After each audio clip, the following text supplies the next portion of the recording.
सगळ्यांचं उपस्थित स्वागत करतो मी समाज मंचातर्फे. हा उपक्रम गेली 6 महिने चालू आहे. विविध कार्यक्रम औरंगाबाद, ठाणे आणि अजून एक नवीन कार्यक्रम झाला जेणेकरून सांस्कृतिक राजकारण. तर असे विविध कार्यक्रम आपण चालू केलेत. डॉक्टर बाबासाहेब आंबेडकर आणि कार्ल मार्क्स आणि महान जे क्रांतिकारी होऊन त्यांच्या विचारांची साम्य स्थळे शोधणं आणि लोकांना याविषयी जागृत करणं. आजची जी आपण मिटिंग लावलेली आहे, आजचा मिटिंगचा विषय आहे जनगणना 2627 मतदारसंघ पुनर्रचना आणि अबकड उपवर्गीकरण, भाजपविरुद्ध सार्वजनिक तत्वांचे विकृतीकरण, निवडणूक राजकारण हा या विषयावरती आजची आपण गोलपीठ ठेवलेली आहे. या मीटिंगसाठी आपले प्राध्यापक गंगाधर आहिरे हे उपस्थित आहेत. त्याचप्रमाणे दुसरे देखील आपले कॉम्रेड महादेव खुडे हे देखील उपस्थित. स्वागत करतो आपण तुमच्यातर्फे. की थोडक्यात आजच्या कार्यक्रमाची प्रस्तावना सांगतो आणि नंतर मग आपले जे प्रमुख वक्ते आहेत त्यांचा परिचय करून देईन. आपल्या या सभेचे गुरुमीटचे अध्यक्ष म्हणून मी कॉम्रेड उत्तम जागीरदार हे अध्यक्ष सभेचे आहेत आणि 2 वक्ते आहेत. कॉम्रेड प्राध्यापक गंगाधर हे बहुआयामी व्यक्तित्व आहेत. विविध अंगाने साहित्य निर्मिती त्यांनी केलेली आहे. विद्यार्थी काळापासून त्यांनी चळवळीत काम केलेलं आहे आणि चळवळीचा मोठा त्यांना इतिहास आहे. अनेक त्यांनी साहित्य लिहिलेले आहेत. अंधारातील कवडसे, बाजाराचे शिलेदार असे लोकमत त्यांनी साप्ताहिक विशेष त्यांचे प्रकाश संपदा आहेत. नंतर त्यांनी अनेक ग्रंथसंपदा केलेली आहे.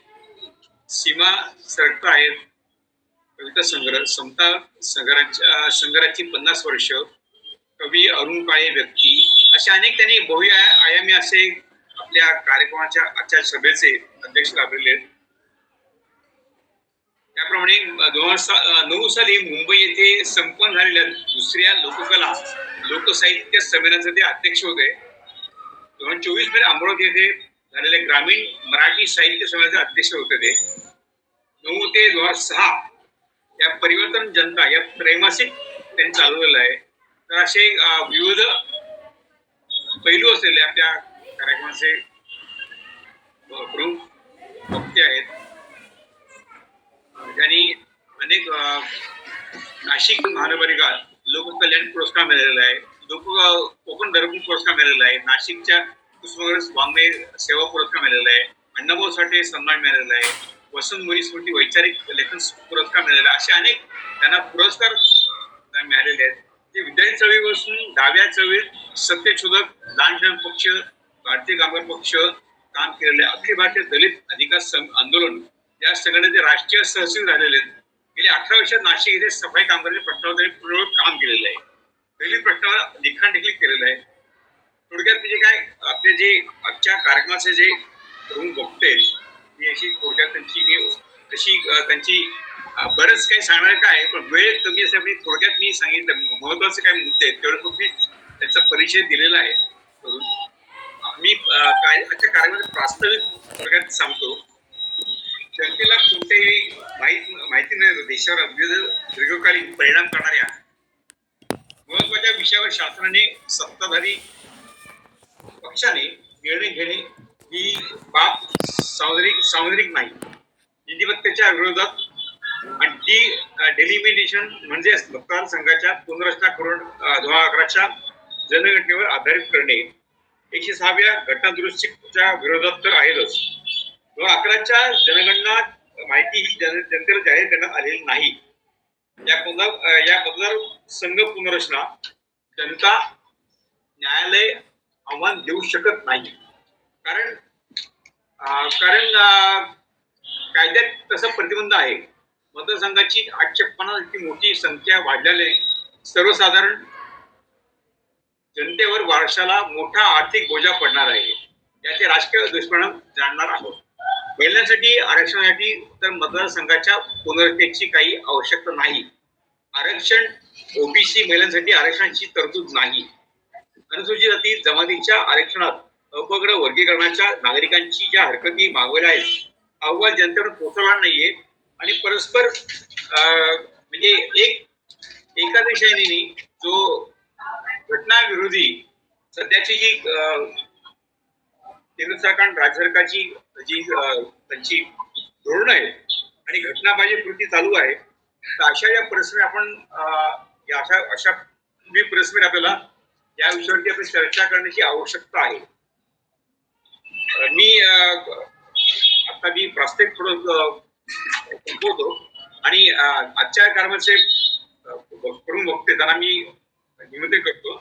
तर माझी विनंती आहे की अध्यक्षांनी त्यांनी पुढच्या कार्यक्रमाची हे करावे. ठीक आहे, आपण आपल्या कामाची या कार्यक्रमाची सुरुवात करत आहोत. तर पहिल्यांदा आपले पहिले वक्ते प्राध्यापक गंगाधर अहिरे यांना मी विनंती करतो त्यांनी त्यांची मांडणी करावी. आजच्या ह्या ऑनलाईन बैठकीचे अध्यक्ष आमचे ज्येष्ठ मित्रवर्य सन्माननीय जागीरदार साहेब, ज्यांनी आता प्रास्ताविक केलं ते रवींद्र, माझ्यासोबत बोलण्यासाठी उपस्थित असलेले माझे मित्र महादेवजी पुढे आणि सर्व मान्यवर श्रोते हो. आज आपण जो विषय घेतलेला आहे, भाजपकृत संविधान तत्वांचे विकृतीकरण, निवडणुकीचे राजकारण, आणि आपण जे पॉम्पलेट दिलेलं आहे त्यामध्ये वरती जनगणना 2026-27 मतदारसंघ पुनर्रचना आणि अ ब क ड उपवर्गीकरण, वास्तविक हे 3-4 विषय एकत्र झालेले असल्यामुळे हा प्रत्येक एक विषय हा स्वतंत्र व्याख्यानाचा विषय आहे. परंतु आता तातडीनं जे अंगावर आलेलं आहे आणि जेव्हा अंगावर येतं तेव्हा चळवळीतल्या लोकांना गरजेतून काही चर्चा करावीशी वाटते, त्याचाच हा भाग असावा असं मला वाटतं. मी प्रामुख्याने हे जे आता अंगावर आलेलं आहे अ ब क ड या संदर्भाने थोडंसं बोलणार आहे. आणि ते बोलत असताना आता ह्या ज्या एकूण महत्वाच्या असलेल्या ज्या 4 जाती आहे, या एकूण 59 जाती लिखित स्वरूपात आपल्याला सांगितल्या जातात किंवा अधोरेखित आहे. त्या एसटी हा जो गट आहे, या गटामध्ये ह्या 59 ज्या जाती आहेत त्यामध्ये सर्वात अधिक संख्या असलेली संख्या म्हणजे हे पूर्वाश्रमीचे महार आणि आत्ताचे बौद्ध, 2 नंबरला मातंग आहे, त्यानंतर वाल्मिकी आहे आणि ढोर समाज आहे. हे प्रमुख संख्या असलेल्या जाती आपल्याला पाहायला मिळतात. आणि या जातींमध्ये भाजपची जी मातृसंस्था आहे RSS, यांनी त्यांच्या नेहमीच्याच नीतीप्रमाणे ही 4 भावंड एकत्र राहू नये यासाठीच आता हा जो सापळा टाकलेला आहे. आणि त्या सापळ्यामध्ये आमचे मातंग समाजातील जे काही बंधू आहेत ते बंधू अडकलेत आणि त्यांनी विविध प्रकारची आंदोलनं, मग ती रस्त्यावरची आहे, घेराव आहे, सभा आहे, संमेलन आहे, परिषदा आहे, हे गेल्या काही वर्षांपासून सुरू झालेलं आहे. स्वागत याचंही केलं पाहिजे की मातंग समाजातले काही जे आंबेडकरी चळवळीला शिरोधार्य मानून जे कार्यकर्ते नेते काम करतायत त्यांनी देखील आंबेडकरवादी परिषदा, सभा, संमेलन घेण्याला सुरुवात केलेली आहे. तसे काही दाखले आपल्याला वृत्तपत्रांमधून आणि सोशल मीडियामधून पाहायला मिळालेले आहेत. मला सुरुवातीला ज्या मातंग बंधूंचा जे आता ह्या उपवर्गीकरणाला ते व्हावं या दृष्टिकोनातून विचार करतायत, त्यांना काही गोष्टी सांगाव्यात असा माझा प्रयत्न राहणार आहे. मित्रांनो, एक गोष्ट आपण समजून घेतली पाहिजे की मातंग समाजातले बहुतांश कार्यकर्ते आणि नेते ते फार पटलावर आले नाही आंबेडकरी चळवळीच्या, पण ते आंबेडकरी चळवळीच्या सुरुवातीपासूनच त्यांचा सहभाग राहिलेला आहे, तो स्वागतार्ह राहिलेला आहे. त्याची काही उदाहरणं आपण पाहायला पाहिजे. बाबासाहेबांच्या चळवळीच्या निमित्तानं संघटनात्मक जे काम सुरू झालेलं आहे ते 1924ला बहिष्कृत हितकारणी सभेच्या निमित्तानं सुरू झालेलं आहे, हे आपल्या सगळ्यांना माहिती आहे. या बहिष्कृत हितकारणीमध्ये केशव कसोटे आणि तुकाराम गणेश आचार्य हे दोन जे सदस्य होते ते अतिशय म्हणजे आघाडीवर अधोरेखित व्हावे अशा पद्धतीने त्यांचं काम दिसतंय, त्यांचे उल्लेख दिसत आहे. दुसरी गोष्ट अशी की 1936ला जो स्वतंत्र मजूर पक्ष बाबासाहेबांनी निर्माण केला त्यामध्ये देखील आपल्याला मातंग समाजातले काही नेते आणि कार्यकर्ते आपल्याला पाहायला मिळतात. विशेषतः कृष्णाजी काळोखे हे जे नेते होते हे बाबासाहेबांच्या निकटवर्तीय राहिलेले आहेत. त्यानंतर 1942ला शेड्यूल कास्ट फेडरेशन निर्माण झालं आणि त्यामध्ये नागपूरचे एस डी बेहाडे हे त्या कार्यकारी मंडळात राहिलेले आहेत. याचबरोबर बाबासाहेबांनी 1927च्या दरम्यान जे समता सैनिक दल निर्माण केलं होतं त्यामध्ये पंढरपूरचे किल्लारे आणि रणदिवे यांचा आघाडीने सहभाग राहिलेला होता. आणि आंबेडकरोत्तर RPIच्या चळवळीमध्ये मग ते RP खंडाळे असतील हे संयुक्त सचिव होते RPIचे. त्याचबरोबर नाशिकमध्ये एक KB मोरे नावाचे मोठे नेते यांनी दादासाहेब गायकवाडांबरोबर काम केलेलं आहे. नव्हे, नाशिक शहराचे काही वर्ष ते अध्यक्ष देखील राहिलेले आहेत. त्यानंतरच्या काळात आपल्याला माहिती आहे की 72च्या दलित पॅन्थरच्या चळवळीमध्ये काही नेत्यांची नावं उघडून आलेली आहेत. म्हणजे विलास भोगरे पासून तर कालच्या दया हिवराळेपर्यंत अशी अनेक नावं आपल्याला सांगता येतील. मग ती दलित पॅन्थरच्या चळवळीत असतील, 1989च्या दरम्यान रिडल्स प्रकरणाचे जे मोठमोठे मोर्चे मुंबईमध्ये झालेले होते त्यामध्ये राजा ढालेंची जी मास मुवमेंट आहे त्या मास मुवमेंटमध्ये अनेक कार्यकर्ते नेते मातंग बांधव त्या चळवळीमध्ये सहभागी होते. आणि नामांतराची चळवळीच्या निमित्तानं तर अनेक संदर्भ मातंग समाजातील आमचे कार्यकर्ते बांधव किती आघाडीवर होते हे तो इतिहास आपण वाचला की आपल्या लक्षात येतो. हे मी आपल्याला याकरता सांगितलं की आंबेडकरी चळवळीतील जो बौद्ध समाज आहे तो बहुसंख्येनं या चळवळीत राहिला, परंतु SC ज्याला आपण गट म्हणतो, जे गट म्हणून त्याला SC म्हणून आरक्षण देण्यात आलेलं आहे.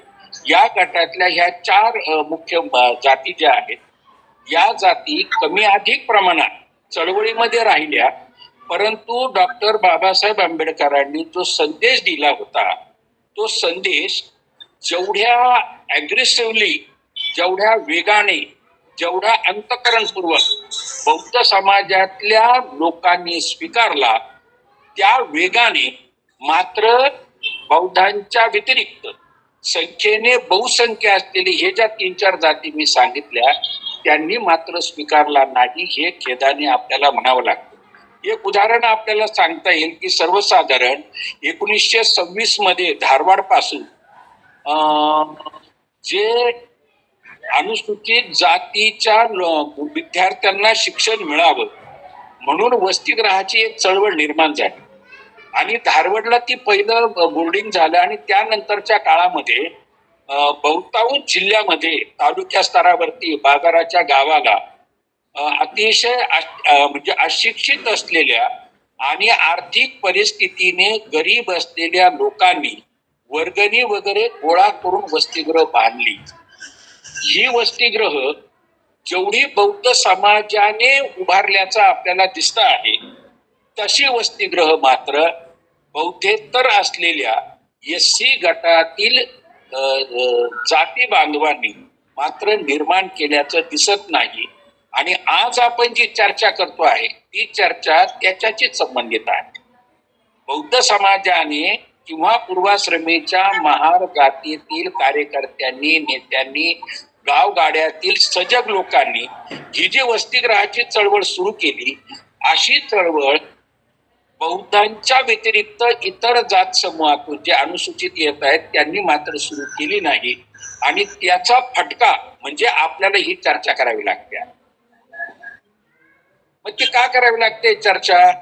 तर आज आपल्याला मी काही सोशल मीडियामध्ये व्हिडिओ पाहिले अलीकडच्या काळामध्ये.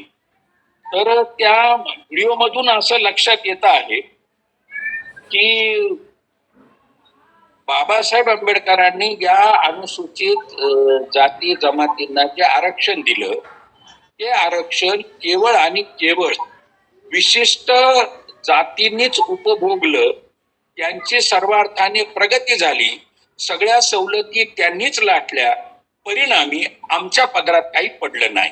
आता हे भावुकता आहे, भाबडेपण आहे, पण त्याच्या पाठीमागे विचार मात्र कमी दिसतो आहे.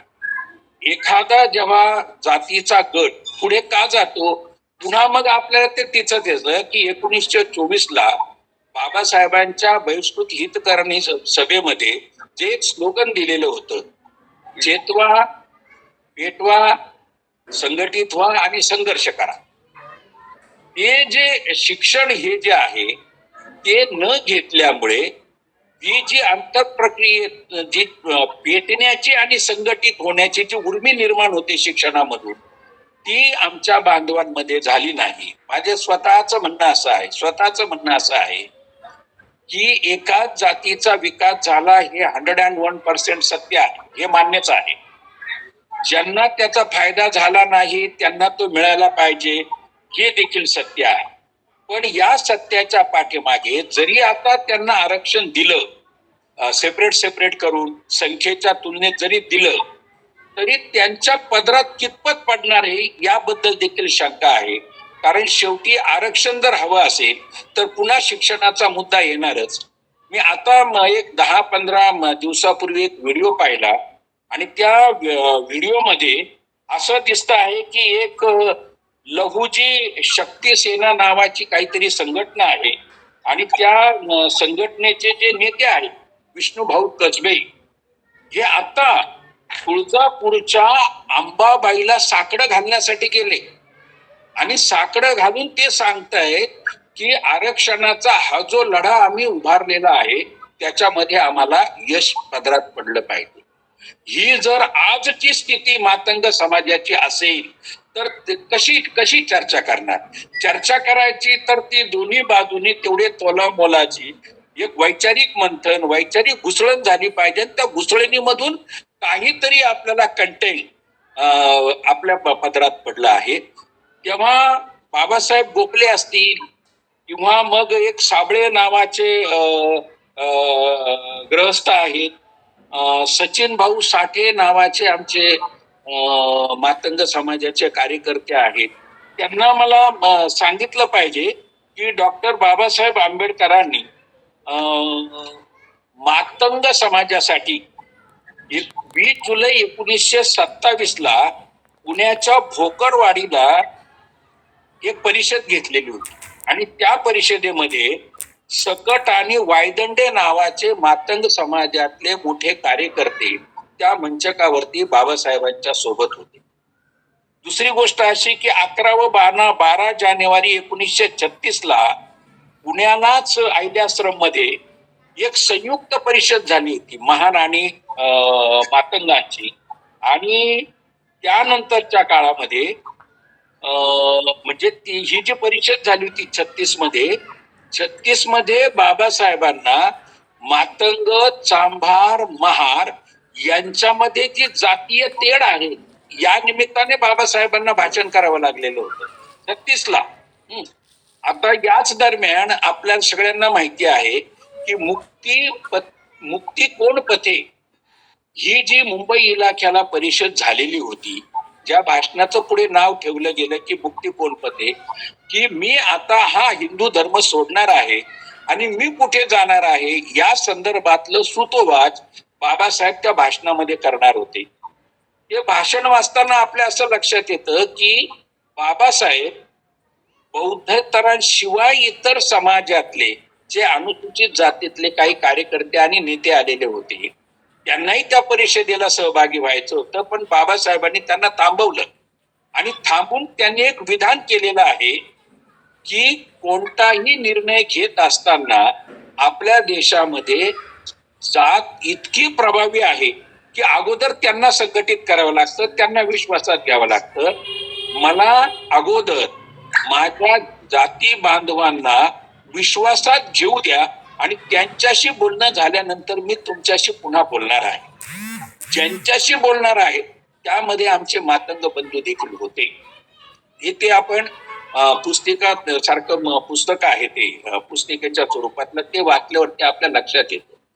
मला यातून एक सांगायचं आहे की बाबुराव बागुलांनी एक कविता लिहिली होती. त्या कवितेतले ज्या पहिल्या 2-3 ओळी आहेत ते असं म्हणतात की नाही इंजिनियर नाही डॉक्टर, फक्त आणि फक्त आंबेडकर, तुला व्हावंच लागेल फक्त आणि फक्त आंबेडकर. असं आहे की आपल्याकडे जातीचा इतका प्रभाव आहे, तो प्रभाव जातीच्या आपल्या एखाद्या नेत्याने सांगितलं की पटकन पटकन. सुदैव हा शब्द मी वापरत नाही, परंतु बौद्धांना एक डॉक्टर आंबेडकर भेटला, तो जर मातंगांना भेटला असता, तो जर चर्मकार बंधूंना भेटला असता, तो जर वाल्मिकी समाजातल्या बांधवांना, ढोर समाजातल्या बांधवांना मिळाला असतं तर कदाचित काही अंतराने ते पुढे गेले असते. आता कदाचित हे माझं विधान जाती असू शकतं, पण त्याला माझा नाईलाज आहे, आपल्या देशाची तशी परिस्थिती आहे. बाबासाहेबांच्या बरोबर जे बौद्धेतर नेते आणि कार्यकर्ते राहिले, मोठ्या झाडाखाली लहान झुडपं वाढत नाही हे मला मान्य आहे, पण त्या नेत्यांनी आपापल्या समाजामध्ये जाऊन जर शिक्षणाच्या बद्दल एक मोठी चळवळ जर राबवली असती तर कदाचित आपल्याला आजच्या या बैठकीला सामोरं जावं लागलं नसतं. आणि म्हणून जसं बौद्धांनी वसतिगृह निर्माण केले आणि शिक्षणाची व्यवस्था त्यांनी केली, तशी मातंग समाजामध्ये कमी झाली, ढोर समाजामध्ये कमी झाली, चर्मकार समाजामध्ये कमी झाली. पण असं जरी असलं तरी जे कार्यकर्ते पुढच्या काळामध्ये आंबेडकरोत्तर काळामध्ये जे पुढे आले त्यांनी सुद्धा तशी व्यवस्था वेगानं केल्याचं दिसून येत नाही.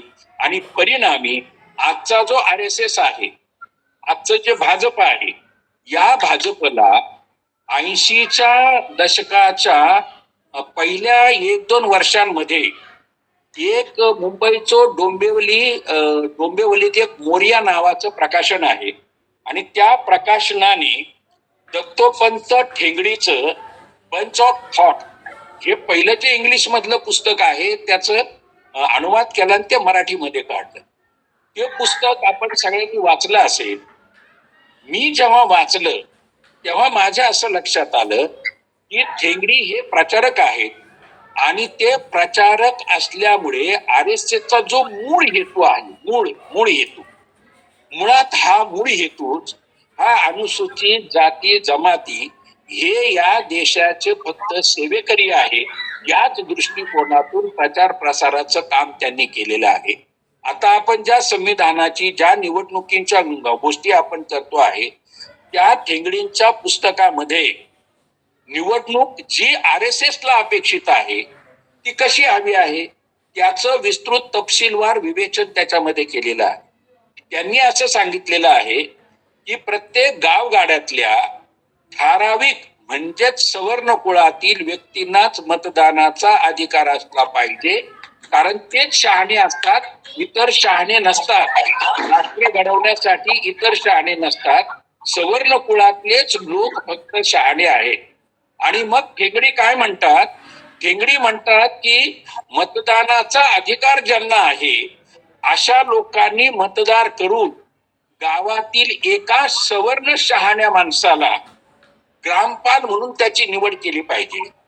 वेगवेगळ्या गावात निवडून आलेले जे ग्रामपाल आहेत त्यांनी तालुका स्तरावरती तालुका पालाची निवड करायची आहे. निवडून आलेल्या शहाण्या तालुका पालांनी जिल्हा स्तरावरती जिल्हापालाची निवड करायची आहे. सगळ्या जिल्हापालांनी एकत्र येऊन राज्य स्तरावरती राज्यपालाची निवड करायची आहे. सगळ्या राज्यपालांनी एकत्र येऊन देशाच्या स्तरावरती पंतप्रधान म्हणून एका राष्ट्रपालाची नेमणूक करायची आहे. आणि ही जी उतरंड आहे ग्रामपालापासून तर राष्ट्रपालापर्यंत यांना मार्गदर्शन करण्यासाठी एक साधू मंडळ असेल. जे साधू मंडळ सवर्णांमधल्या शहाण्या माणसांनी निवडलेलं असेल. आता एवढं भयंकर ही जी त्यांची निवडणूक पद्धती आणि राष्ट्र निर्मिती आणि त्याचे मालक कोण असतील असं जर त्यांनी ठरवून दिलेलं आहे, तर या अशा काळामध्ये ज्या एकाच झाडाच्या सगळ्या फांद्या आहेत, या 59 या फांद्या आहेत या एकाच झाडाच्या, त्या फांद्यांनी आपापसात लढणं, आपापसात वाटे मागणं यापेक्षा ज्यांचा विकास झालेला आहे त्यांनी ज्यांचा विकास झालेला नाही त्या अशिक्षित आणि मागे राहिलेल्या आपल्या बांधवांकडे लक्ष देणं, त्यांच्यासाठी चळवळी उभारणं हे माझ्या दृष्टीनं मला महत्वाचं वाटतं आहे.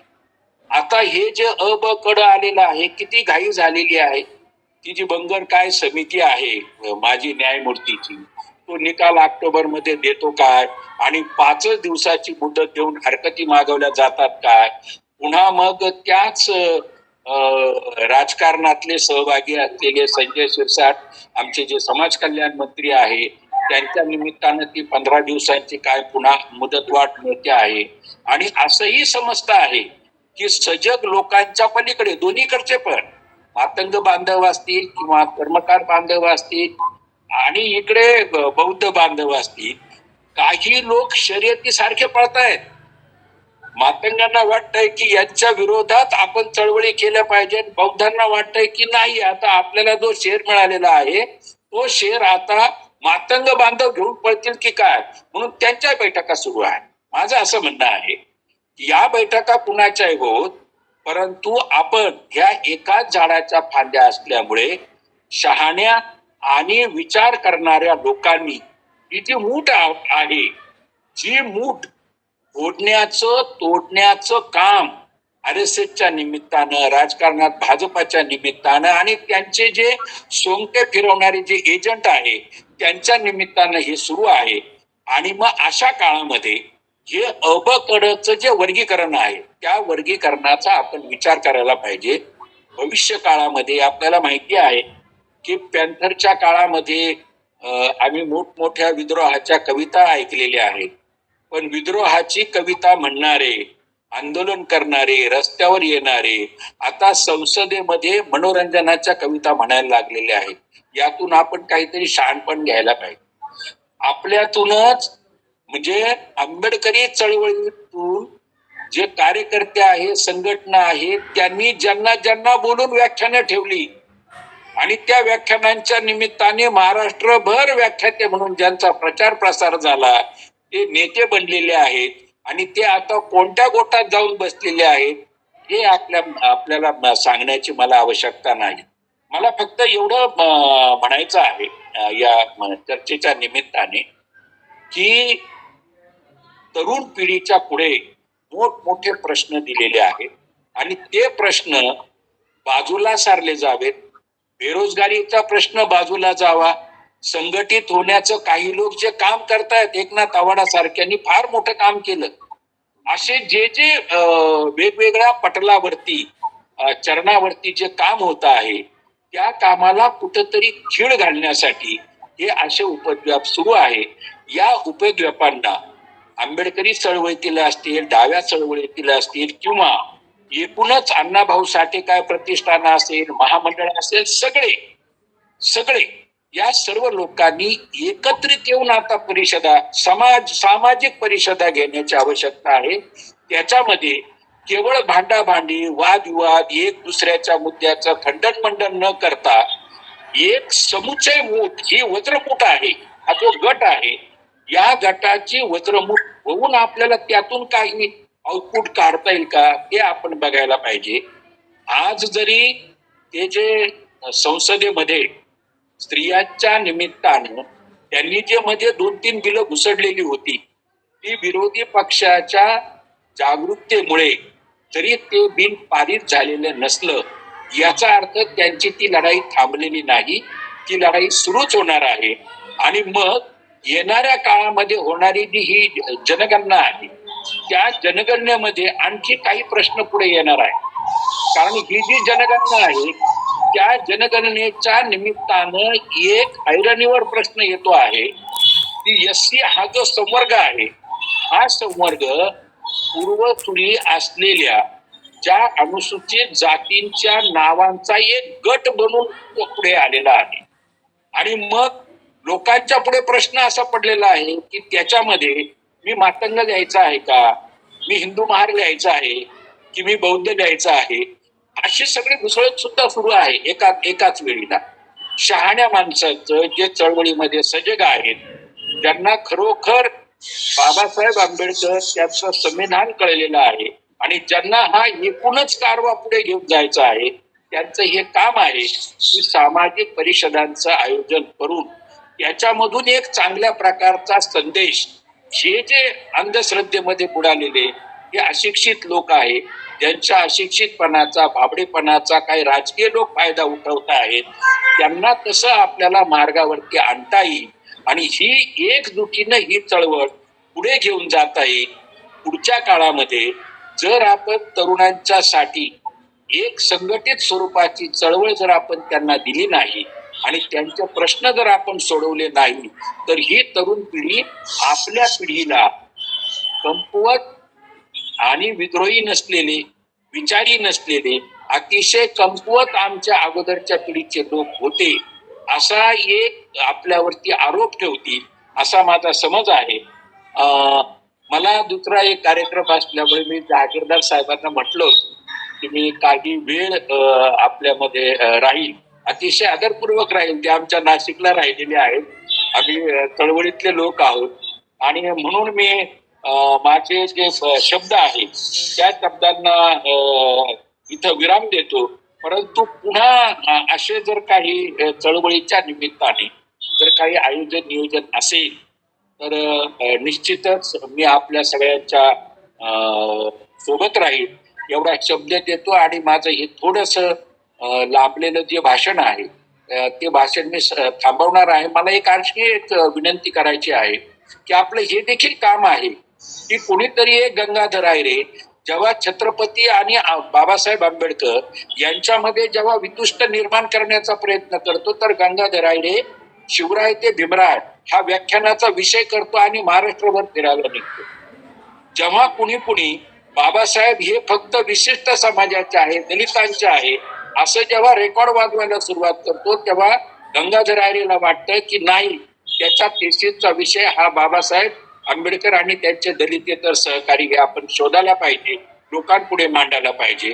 आणि तोच गंगाधर आयरे गेल्या 6 वर्षापासून डॉक्टर बाबासाहेब आंबेडकरांचे दलितेतर सहकारी जे लोकांमध्ये जाऊन सांगतो आहे. आणि मग त्यामध्ये भाई माधवरावजी पागल असेल तिथपासून तर टिळकांचे सुपुत्र श्रीधर पंत टिळक असतील, सुरबानाना टिपणेस असतील, कमलाकर चित्रे असतील, असे अनेक लोक कसे बाबासाहेबांच्या सोबत होते. आणि बाबासाहेबांनी एका जातीसाठी ही चळवळ राबवली नाही, तर संपूर्ण देशासाठी, राष्ट्रासाठी नव्हे, तर विश्वाचा जो मानव आहे त्या मानवाच्या कल्याणासाठी कसे त्यांनी प्रयत्न केलेले हे सांगण्याचा आपण प्रयत्न करतो आहे. मला अशी नम्र विनंती अशी आहे की प्रत्येक जातीतल्या सहृदयी, आता मी एक सुनीता सावरकर नावाच्या मातंग समाजातल्या एक भगिनी आहेत, त्यांनी अतिशय सुंदर निबंध लिहिलेला आहे मातंग समाजाच्या चळवळीवरती. दलितांमधले किंवा आंबेडकरी समाजामध्ये तर हजारो असे निबंध पाहायला मिळतात, हजारो. शेकडो लोकांनी PhD केले बाबासाहेबांच्या वेगवेगळ्या पैलूला हाताशी घेऊन. असं मातंग समाजामधून, चर्मकार समाजामधून असं जर झालं तर ते शिक्षणाचं प्रमाण वाढेल. आजही आपण जेव्हा मी इकडं समोरच्या महादेव पुढेंना माहिती आहे की जेव्हा स्लम एरियामध्ये जातो, आजही लोक त्यांच्या त्याच व्यवसायात घडलेले दिसत आहेत. त्यातून त्यांना बाहेर कोण काढणार? मग त्या समूहातल्या नेत्यांचं काम आहे त्यांना त्यातून बाहेर काढणं. याचा अर्थ हे आंबेडकरी लोकांचं काम नाही का? आहे. माझं म्हणणं असं आहे की ही संधी दलित पॅंथरच्या सजग असलेल्या चळवळीतल्या मोठ्या लोकांना ही संधी होती.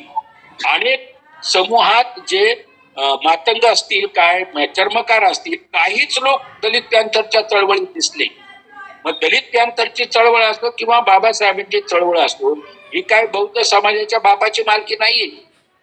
आंबेडकरी समूहातून आले म्हणून त्यांच्या बापाची मालकी नाहीये. बाबासाहेब हा सर्वांसाठीचा आहे, तो सर्वांचाच बाप आहे, त्याच्यावरती सर्वांचीच मालकी आहे.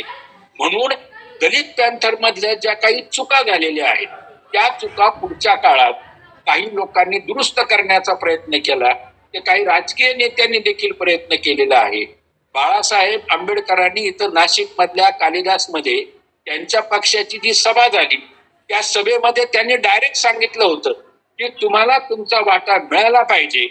जर हा एखाद्या निर्णयामुळे मिळत असेल तर त्याला आमची कोणती हरकत नाही. पण हे विधान होऊन सुरू होत नाही. नुसतं आरक्षण दिल्यामुळे नोकऱ्या मिळणार आहे का? तर नाही मिळणार. त्यासाठी शिकावंच लागेल. त्यासाठी विविध प्रकारचं व्यावसायिक शिक्षण घ्यावं लागेल. आणि सगळ्यात महत्वाचं म्हणजे आंबेडकरी समूहातील अशिक्षित लोकांनी डोक्यावर पाटी घेतली आणि घरातले सगळे देव त्या पाटीत भरले आणि पाटीत भरलेले देव कुठे कुठे नदीत इकडे तिकडे पाण्यामध्ये फेकून दिले. तेवढं धाडस करण्याची ताकद ही देखील मातंग समाजाला, चर्मकार समाजाला, वाल्मिकी समाजाला ठेवावी लागेल. जोपर्यंत दैवतीकरणातून आपण बाहेर पडत नाही, अवतारातून आपण बाहेर पडत नाही, आपल्यामधले जे भगत आहेत ते भगत जोपर्यंत डॉक्टर आंबेडकरांची शिकवण स्वीकारत नाही तोपर्यंत विकास होत नाही. म्हणून शिक्षण याला आघाडीनं आपण प्राधान्य दिलं पाहिजे. आणि आंबेडकरी चळवळीतल्या लोकांनी आग्रहाने येऊन हा जो मोठा विद्रोह केलेला आहे की आपल्या विविध प्रकारच्या विधींमधून ब्राह्मणाला त्यांनी तडीपार करून टाकलं. ही तडीपार करण्याची ताकद ही आपल्या इतर एसटी मधल्या गटांमध्ये आली पाहिजे, तरच त्यांचा विकास होईल. त्यांच्या विकासाच्या निमित्तानं संघटितपणे ज्या ज्या चळवळी होतील त्या चळवळीमध्ये गंगाधर आहिरे व्यक्तिगत आणि त्याची जी चळवळ आहे ती चळवळी सहभागी राहील असा विश्वास देतो आणि मी माझ्या शब्दांना विराम देतो. धन्यवाद. जय भीम. आहिरेजी, गंगाधरजी, मी चांगलं मांडला विषय. एक थॉट प्रोव्होकिंग आहे आणि उत्कृष्ट मांडणी झालेली आहे. याच्यावरती सगळे आपले जे श्रोते वर्ग आहेत त्याच्यावरती विचार करून पुढची म्हणजे दिशा ठरवतील, जेणेकरून हा जो आपण वसा घेतलेला आहे, जे ध्येय घेतलेलं आहे डॉक्टर बाबासाहेब आंबेडकरांचं, ते आपण पूर्ण करू. मुख्य काय की सध्याची राजकीय अस्थिरता आणि विभाजन करणं हा जो मुख्य त्यांचा उद्देश आहे. त्यामध्ये आपल्याला त्यांनी वेगवेगळ्या गटामध्ये फूट पडली आहे. तर आपले दुसरे वक्ते आहेत, त्यांचं नाव आहे पुढे. हे विद्यार्थी संघटन डावे सगळे काम करत आहेत आणि गेले 18 वर्ष नाशिक येथे सफाई कामगारांच्या प्रश्नावर काम केलेलं आहे. त्यांना अनेक प्रकारे आंदोलन केलेली आहेत. त्याचप्रमाणे आपल्या या कार्यक्रमाचे ऍडव्होकेट उत्तम जागीरदार हे या संवाद मंचाचे प्रमुख सदस्य आहेत. त्यांनी फाउंडर आहेत. ते कास्ट अनिहिलेशन या इंग्रजी पुस्तकात त्यांनी संपादक केलेलं आहे. आंबेडकर अनेक वर्ष त्यांनी काम केलेले अभ्यासक आहेत. आपल्या अध्यक्ष देखील या चळवळीचा मोठ्या प्रमाणात अभ्यास आहे. तर आपले अध्यक्ष देखील या चळवळीचा मोठ्या प्रमाणात मार्गदर्शन आमच्या कार्यक्रम करतात नेहमी. तर आपले दुसरे वक्ते मी त्यांना विनंती करतो, कॉम्रेड पुढे महादेव पुढे यांनी त्यांचं वक्तव्य त्या विषयावरती वेळ दिली. 20 मिनिटाची वेळ आहे, तरी 5 मिनिटं आवश्यक आहे. पुढे आजच्या आवाज येतो ऐकू? हो, येते. आजच्या या ऑनलाईन चर्चेमध्ये संत संवादच्या ऑनलाईन चर्चेमध्ये अध्यक्ष असलेले परिवर्तनवादी चळवळीचे मार्गदर्शक कॉम्रेड जहागीरदार आमचे सहकारी डॉक्टर गंगाधर आहेरे, उपस्थित सर्व चळवळीतले कार्यकर्ते, हितचिंतक, अभ्यासक,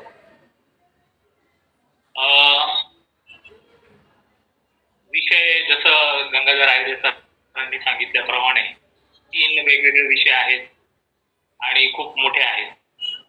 परंतु आम्ही सातत्याने ज्या दलित समूहासोबत काम करतो त्या समूहासमोर आज जो प्रश्न उपस्थित झालेला आहे तो आरक्षण वर्गीकरणाचा आहे. आणि हा आरक्षण वर्गीकरणाचा जो प्रश्न आहे तो प्रश्न बाकीच्या सगळ्या जे प्रश्न आहेत समोरचे जे गेल्या काही काळामध्ये 2014 पासून केंद्रामध्ये आणि राज्यामध्ये जे सरकार आलेलं आहे, दलित विरोधी सरकार, त्या सरकारने जो प्रश्न निर्माण केलेले आहेत दलितांसमोरचे भौतिक प्रश्न, ते सगळे प्रश्न बाजूला पडून या प्रश्नाची एक जोरदार चर्चा महाराष्ट्रामध्ये होताना दिसते. ही चर्चा घडवण्यामध्ये इथला सत्ताधारी वर्ग जो आहे तो वर्ग प्रामुख्याने पुढाकार घेताना दिसतो. तो प्रत्यक्ष दृश्य स्वरूपात नसला तरी अदृश्य स्वरूपामध्ये इथल्या सत्ताधारी वर्गाला हा प्रश्न चिघळत राहावा, या प्रश्नाची महाराष्ट्रभर चर्चा व्हावी आणि दलितांचे जे महत्वाचे जे प्रश्न आहेत, दलित अत्याचाराचे असतील, गायरान जमिनीचे प्रश्न असतील, दलित विद्यार्थ्यांच्या शिष्यवृत्तीचे असतील, आता जो UGCच्या संदर्भामध्ये दिल्लीमध्ये जे आंदोलन झालं त्याच्या संदर्भातले प्रश्न असतील, असे जे किंवा समाज कल्याणचा निधी 2014 पासून सातत्याने वर्ग करण्याचा प्रश्न असेल, असे जे दलितांचे भौतिक प्रश्न आहेत ते भौतिक प्रश्न बाजूला पडावेत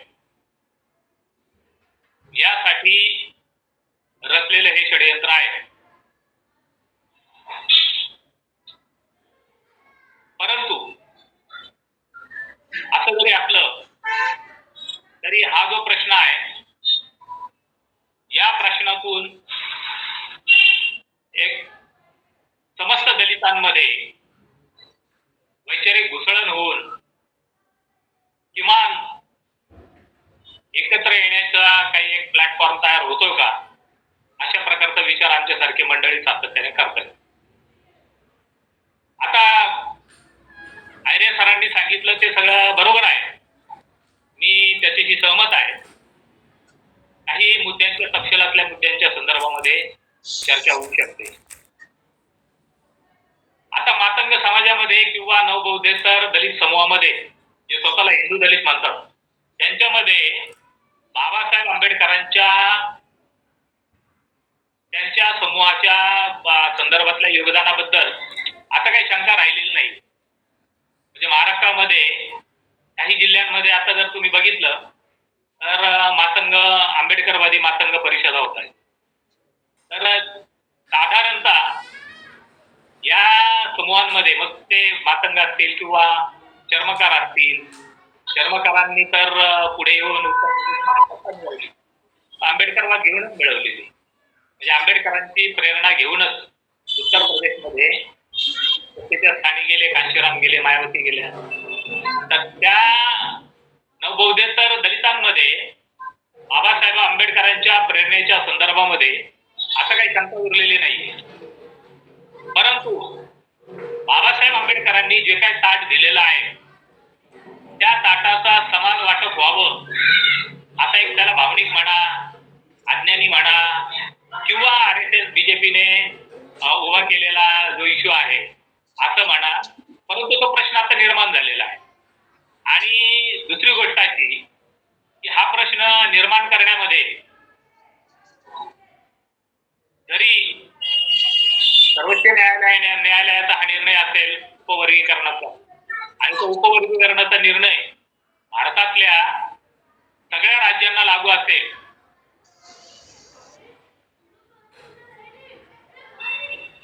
आणि तो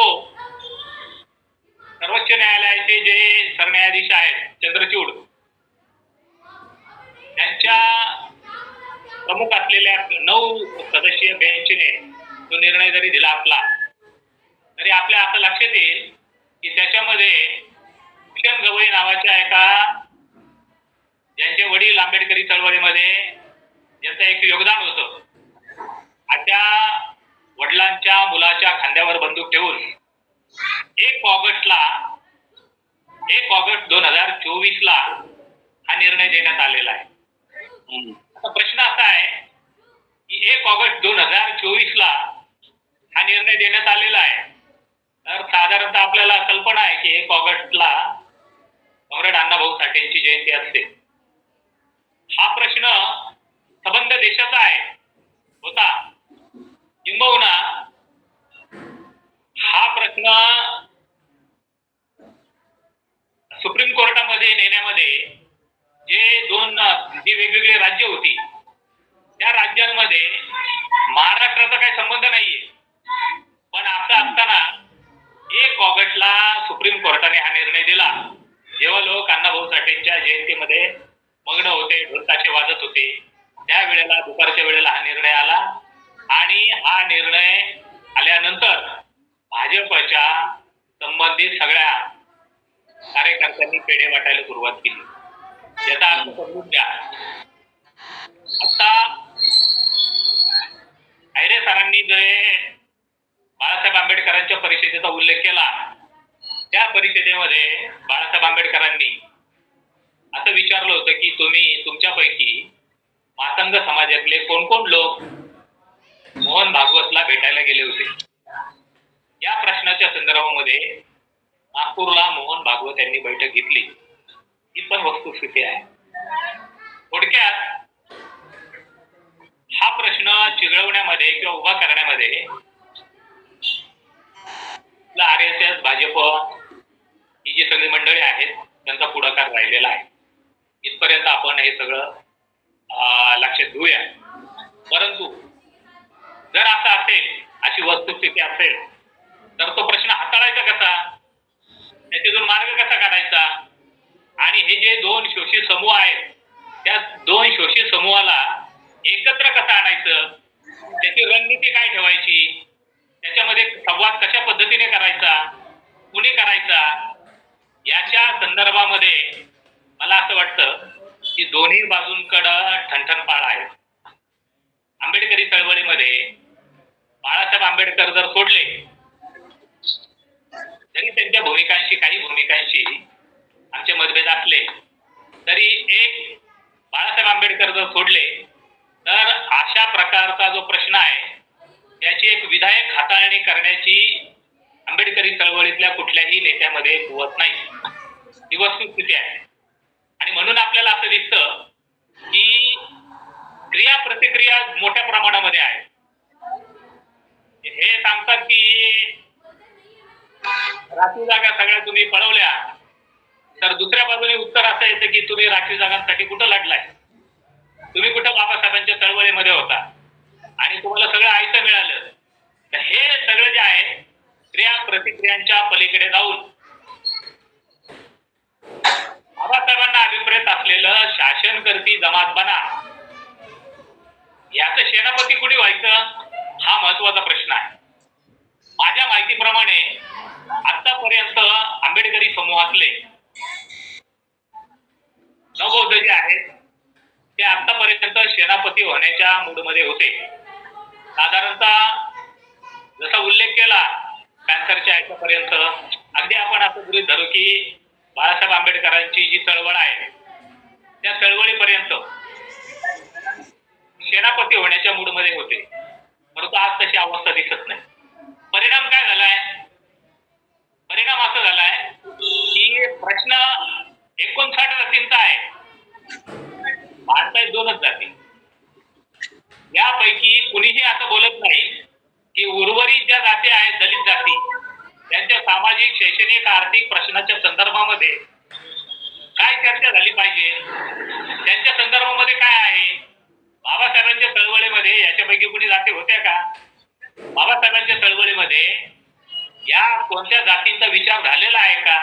नेमकं काय झालेलं आहे याच्या संदर्भामध्ये या दोन जाती विचार करत नाही. आता खूप गैरसमज आहे.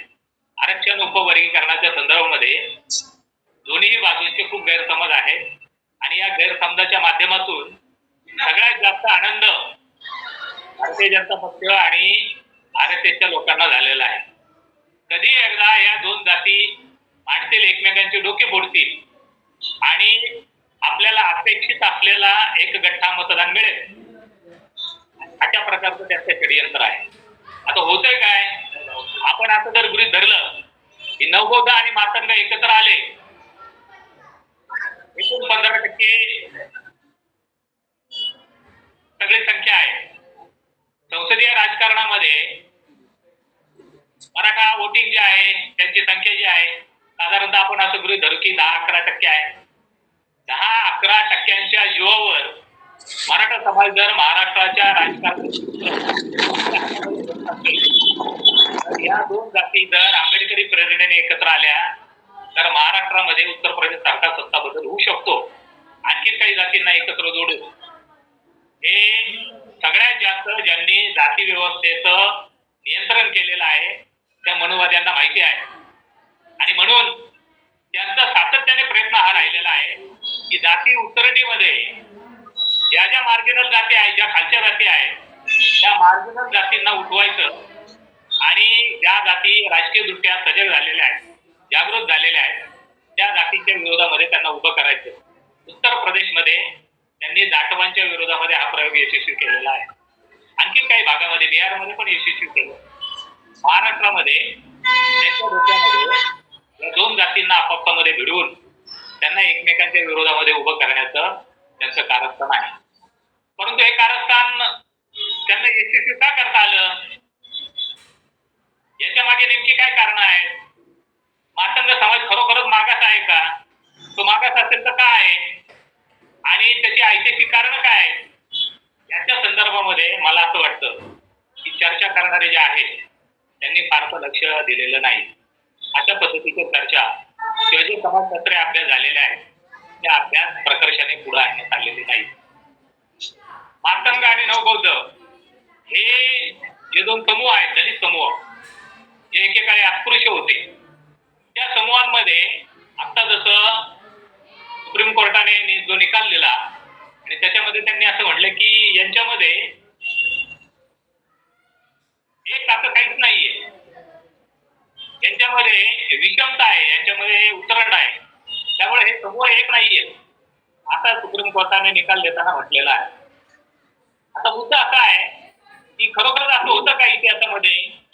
तर आपण जर मागे बघितलं तर आम्ही सातत्याने सांगत आलेलो आहे की अगदी लांब जाण्याची गरज नाहीये.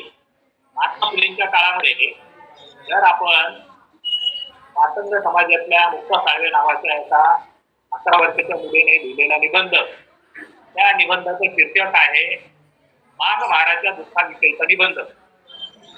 त्याच्यामध्ये मुक्ता साळवेने मांग आणि महार हा समाज का केलेला आहे? मांग आणि महाराच्या दुःखाविषयीचा निबंध आता तिच्या निबंधाचं शीर्षक आहे. याचा सरळ सरळ अर्थ असा आहे की मांग आणि महारांचं दुःख समान आहे. हे जे आकलन आहे, ही जी समज आहे ती महात्मा फुलेंच्या चळवळीमध्ये अबाधित होती. आता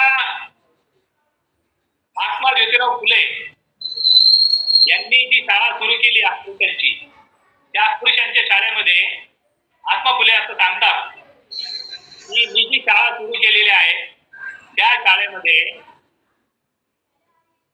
हरिबा महार आणि लहुजी साळवे यांनी आपापल्या जातीतल्या समाज बांधवांना या शाळेमध्ये, मुलांना या शाळेमध्ये आणण्यासाठी परिश्रम घेतले. याचा अर्थ काय? याचा अर्थ असा की महात्मा फुलेंच्या कालखंडापर्यंत या दोन्ही जातीमध्ये शिक्षणाचं प्रमाण 0 होतं. याच्या व्यतिरिक्त याच्या सारखा दुसरा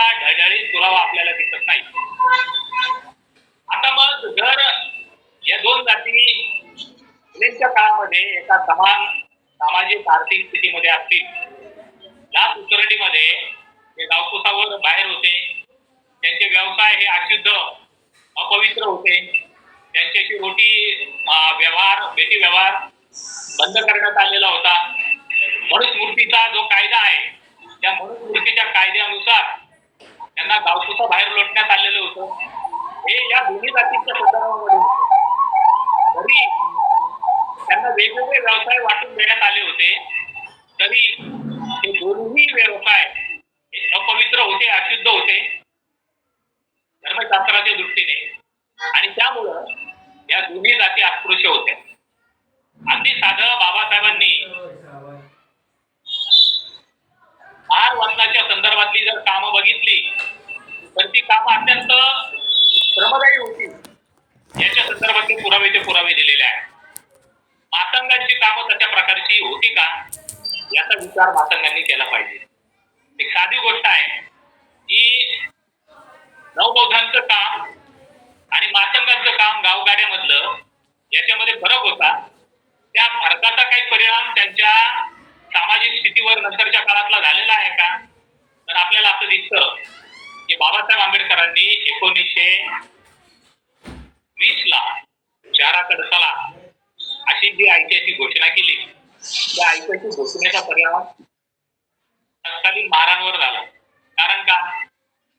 कारण ते सेवा क्षेत्रामध्ये होते. गावगाड्यामध्ये प्रोडक्शन मध्ये ते नसल्यामुळे त्यांना गावगाड्यातून बाहेर पडणं सहज शक्य होतं. तिथल्या श्रमातून, कष्टदायी श्रमातून बाहेर पडणं शक्य होतं. मातंग समाजासमोर मात्र गावगाड्यामध्ये प्रोडक्शन मध्ये अत्यंत निकृष्ट वेतनामध्ये, पैशांमध्ये त्यांना किमान काही प्रोडक्शनची कामं असल्यामुळे मातंग समाज बाबासाहेबांनी जी घोषणा दिली त्या घोषणेमध्ये सहभागी झाला नाही. हे ऐतिहासिक कारण आहे, अनेक जणांनी ते मांडलेलं आहे, हे काही नवीन मांडत नाही. मुद्दा असा आहे की त्यावेळेला मातंग समाज 1920 साली बाहेर पडला नाही. नवबौद्ध बाहेर पडले, मुंबईला आले, गावगाड्यामधून ते मुंबईला आले, आणि आपल्याला नवबौद्धांनी मुंबईला येत असताना त्यांचे जे श्रम आहेत ते श्रम काय साधे नव्हते याची प्रचिती आपल्याला वाटा पळवाटा हे जे दत्ता भगत यांनी दिलेलं नाटक आहे, त्या नाटकांमध्ये तो जो आंबेडकरी चळवळीमध्ये बाबासाहेबांच्या बरोबर ज्याने काम केलं तो जो कार्यकर्ता आहे तो सांगतो की बाबासाहेबांनी आम्हाला शहराकडे चला असं सांगितलं, आणि आम्ही शहराकडे येत असताना उपाशी तापाशी राहिलो, रस्त्याच्या कडेला झोपलो. रस्त्यामध्ये शेतामध्ये जो जोंधळा मिळाला तो हातावर सोडून खात आलेलो. मुंबईमध्ये आल्यानंतर मोदीमध्ये रेल्वेमध्ये वेगवेगळ्या ठिकाणी नवबौद्ध कामाला लागले तत्कालीन महार, आणि मग बाबासाहेबांच्या चळवळीमध्ये ते सहभागी झाले. आणि आपल्या सगळ्यांना माहिती आहे की जे बाबासाहेबांचे वेगवेगळे जे आंदोलन आहेत त्या आंदोलनामधून नवबौद्धांमध्ये तत्कालीन जागृती झाल्याचं आपल्याला दिसतं. आणि मग सगळे जी बघितली तर त्याच्यामध्ये आई केंद्रबिंदू आहे. ती आई जी आहे आंबेडकरी चळवळी, त्या आईने आपल्या मुलाने शिकलं पाहिजे आणि त्याने बाबासाहेबांसारखं उच्च विद्याविभूषित झालं पाहिजे अशा प्रकारची स्वप्न बघितली, आणि तिने आपल्या मुलांना शिकायला भाग पाडलं. आता हे जे आहे हे रिझर्वेशनच्या आधीची गोष्ट आहे. म्हणजे त्यावेळेला रिझर्वेशन नव्हतं.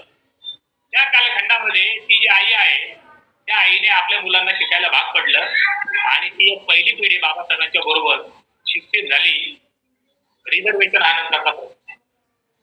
आपल्याला असं दिसतं मातंग समाज त्या वेळेला कुठं होता? मातंग समाज त्या वेळेला गावगाड्यामध्ये. मातंग समाज जागा कधी झाला? आपल्याला असं दिसतं 1970 साली गरवारेचा नायलॉन खेड्यामध्ये गेला आणि त्याने मातंगांच्या प्रोडक्शनवर आघात केला. मातंगांची रोजीरोटी गेली. त्यावेळेला मातंग समाज भरून जागा झाला आणि तो शहराकडे आला. तो शहराकडे आल्यानंतर जे दशक आहे 1970च्या दशकामध्ये मातंग समाज शहरामध्ये आला. त्यावेळेला आधी बाबासाहेबांच्या घोषणेने प्रभावित होऊन नवबौद्ध समूह, सरकारी महार समूह हा शहरामध्ये आला होता 1920 साली. 1920 1970 या कालखंडामध्ये जवळपास नवबौद्ध समाजाच्या 2 पिढ्या विकसित झाल्या होत्या, राजकीयदृष्ट्या सजग झाल्या होत्या. आणि ज्या वेळेला मातंग समाज शहरामध्ये आला त्यावेळेला मग तो कागदपत्रा वेचणं किंवा तत्सम प्रकारची कामं शहरामध्ये करायला लावला, भंगाराची कामं करत. तोपर्यंत नवबौद्धांची एक पिढी शिकून तयार होती. आता आपल्याला असं दिसेल की रिझर्वेशनच्या संदर्भामध्ये ज्या वेळेला आपण विचार करतो त्यावेळेला 1950 साली जरी अनुसूचित जाती आणि जमातीला घटनात्मक रिझर्वेशन मिळालं असलं तरी 1950 सालापासून देशामध्ये आरक्षणाच्या विरोधामध्ये वेगवेगळे आंदोलन सुरू होती. सवर्णांनी वेगवेगळी आंदोलनं सुरू केली होती आणि दुसऱ्या बाजूला आरक्षणाच्या विरोधामध्ये वेगवेगळ्या केसेस या सवर्ण मंडळींकडून टाकण्यात आल्या होत्या. साधारणतः आपल्याला असं दिसतं की 1950 ते 1970 या कालखंडामध्ये आरक्षणाचा फारसा परिणाम झाला नाही किंवा आरक्षणाची अंमलबजावणी 1970 सालापर्यंत झाली नाही. आणि 1970 ते 80 या दशकामध्ये जो आपल्याला नवबौद्ध झालेला दिसतो तो या दशकामध्ये फार मोठे आहे. बाबासाहेबांच्या चळवळीचा जो प्रभाव आहे त्या प्रभावातून साधारणतः एका दशकामध्ये हे सगळे नवबौद्ध शिक्षित झाले. वेगवेगळ्या नोकऱ्यांच्या जागा त्यांनी पटकावल्या. आपण त्याला म्हणू की त्यांना त्या मिळाल्या आणि सर्व प्रकारची पोकळी असताना कुणी स्पर्धेत नसताना त्यांना त्या सहज मिळाल्या. या एका दशकामध्ये 70च्या दशकामध्ये आरक्षणाची अप्रत्यक्ष खाजगीकरण सुरू झालं आणि साधारणतः 80 नंतर अप्रत्यक्ष खाजगीकरण सुरू झालं आणि 90च्या कालखंडामध्ये प्रत्यक्ष खाजगीकरण सुरू झालं. राखीव जागा जवळपास कागदावर राहिल्या. हा सगळा जो आपण प्रश्न बघितला तर मातंग समाजाच्या जे काही मागणी करतात त्या मागणीमध्ये या सगळ्या प्रश्नांची कुठेही चर्चा होत. थोडा मातंग समाजाची जी मागणी आहे ती आमच्या जातीला वेगळं आरक्षण द्या ही मागणी मातंग समाजाची स्वयं तयार झालेली किंवा स्वतःच्या प्रेरणेतून आपल्या समाजाचं वाचन करून आपल्या समाजाची आर्थिक सामाजिक परिस्थिती याचा अभ्यास करून तयार झालेली नाही, तर ती दुसऱ्या राज्यांनी वर्गीकरणाच्या संदर्भामध्ये जी चळवळ केली, ज्या केसेस केल्या त्या त्यातून आलेली परावलंबी मागणी आहे असं माझं मत आहे. त्यामुळं आपल्याला असं दिसेल की सातत्याने वेगवेगळ्या राज्यांमध्ये काय झालेलं आहे त्याची उदाहरणं दिली जातात. आता एक गोष्ट आहे, माला आणि मादिगा हे जे कर्नाटक आणि प्रदेश मधल्या ज्या जमाती आहेत जाती आहेत त्या जाती नवबौद्ध आणि मातंग यांच्याशी सिमिलर असे सांगितले जातात आणि ते काही प्रमाणामध्ये सत्य आहे. ज्या वेळेला जातीचा उद्गम झाला असेल त्यावेळेला बांबू आणि टोपल्याशी संबंधित जे काही गण असतील त्यावेळेला जाती व्यवस्थेच्या आधी त्याच्यातून या जाती विकसित झालेला आपल्याला दिसतो आणि त्या भारतामध्ये वेगवेगळ्या ठिकाणी दिसतात. परंतु झाले काय की कर्नाटक आणि आंध्रमध्ये या ज्या जाती आहेत माला आणि मादिगा त्याच्यामध्ये मादिगा नावाची जी जात आहे की जी मातंग समाजाच्या सिमिलर आहे त्या जातीची लोकसंख्या तिथे जास्त आहे. आणि असं असताना मालांनी आम्हाला आमच्यापेक्षा जास्त आरक्षण घेतलं अशी त्या जातीची तक्रार होती आणि मग आंध्रमध्ये तशा पद्धतीची चळवळ सुरू झाली. आता त्यासारखी चळवळ तामिळनाडूमध्ये झाली, पंजाबमध्ये झाली, हरियाणामध्ये झाली. या ज्या जाती आहेत उत्तर प्रदेशमध्ये झाली, या ज्या जाती आहेत बिहारमध्ये झाली, या ज्या जाती आहेत या जातींनी आरक्षणाचा फायदा घेतला आणि आम्हाला आरक्षण मिळालं नाही. अशी प्रत्येक राज्यातल्या मार्जिनल ज्या जातींना आरक्षणाचा लाभ झाला नाही असं ज्यांनी आरोप केलाय प्रत्येक राज्यांमधल्या जातींची सामाजिक आणि आर्थिक परिस्थिती वेगळी आहे. आता जसं आयरे सरांनी सांगितलं की महाराष्ट्रामध्ये नवबौद्धांनी बाबासाहेब आंबेडकरांच्या चळवळीमध्ये सहभाग दिला आणि म्हणून त्यांच्यामध्ये जागृती झाली आणि त्यांचा विकास झाला. आता प्रश्न असा आहे की मग मालासारखी जी जात आहे त्या जातींचा विकास कसा झाला मादिगाच्या तुलनेमध्ये, याच्या संदर्भातले अभ्यास पुढे आलेले आहेत. पंजाबमध्ये, हरियाणामध्ये या जातींचा विकास कसा झाला याच्या संदर्भातले अभ्यास पुढे आलेले नाहीत. कम्पॅरेटिव्हली या अशा पद्धतीचे अभ्यास मातंग समाजातले अशा प्रकारची मागणी करणाऱ्या कुणीही पुढे आणलेला नाही. त्यांचं एवढंच म्हणणं आहे की नवबौद्ध आमच्या पुढे गेलेत, परंतु नवबौद्ध आमच्या पुढे जाण्याचं नेमकी कारण काय आहेत. प्रश्न आणखी असा आहे की जसं आयरे सरांनी सांगितलं त्याच्यामधून एक मुद्दा राहिला तो मी मानतो की मातंग समाज असं म्हणतो की नवबौद्ध आमच्या पुढे आहे, परंतु वस्तुस्थिती अशी आहे आकडेवारी अगदी भारतीने पुढे आणलेली जी आकडेवारी आहे त्या आकडेवारीनुसार मातंग समाजाच्या पुढे फक्त नवबौद्ध नाही, मातंग समाजाच्या पुढे चर्मकार, घोर आणि मातंग समाजाच्या संख्येने असलेल्या वाल्मिकी सुद्धा आहे. आता वाल्मिकी, ढोर आणि चर्मकार या जाती तर काय बाबासाहेबांच्या बरोबर चळवळीमध्ये नव्हत्या. संख्यात्मक पातळीवर जशी मातंगांची परिस्थिती होती तशी त्या जातींची परिस्थिती होती. या जातींना मातंगांपेक्षा आरक्षणाचा लाभ जास्त का झाला, या जातींचा विकास का झाला, याचा कोणताही अभ्यास मातंग समाजातल्या उपवर्गीकरण मागणाऱ्या कार्यकर्त्यांनी आणलेला नाही. नेमकी काय कारण आहे, आंबेडकरी चळवळीने सुद्धा हा अभ्यास पुढे आणलेला नाही. त्यामुळं आंबेडकरी चळवळीचा शासनकर्ती बनण्याचा जो दावा आहे तो दावा मागे पडलेला आहे. तर म्हणजे त्यांनी हे सगळे अभ्यास पुढे आणले पाहिजे. किमान या सगळ्या 58 समूहांच्या संदर्भामध्ये चर्चा करण्यासाठी त्यांनी इनिशिएटिव्ह घेतला पाहिजे.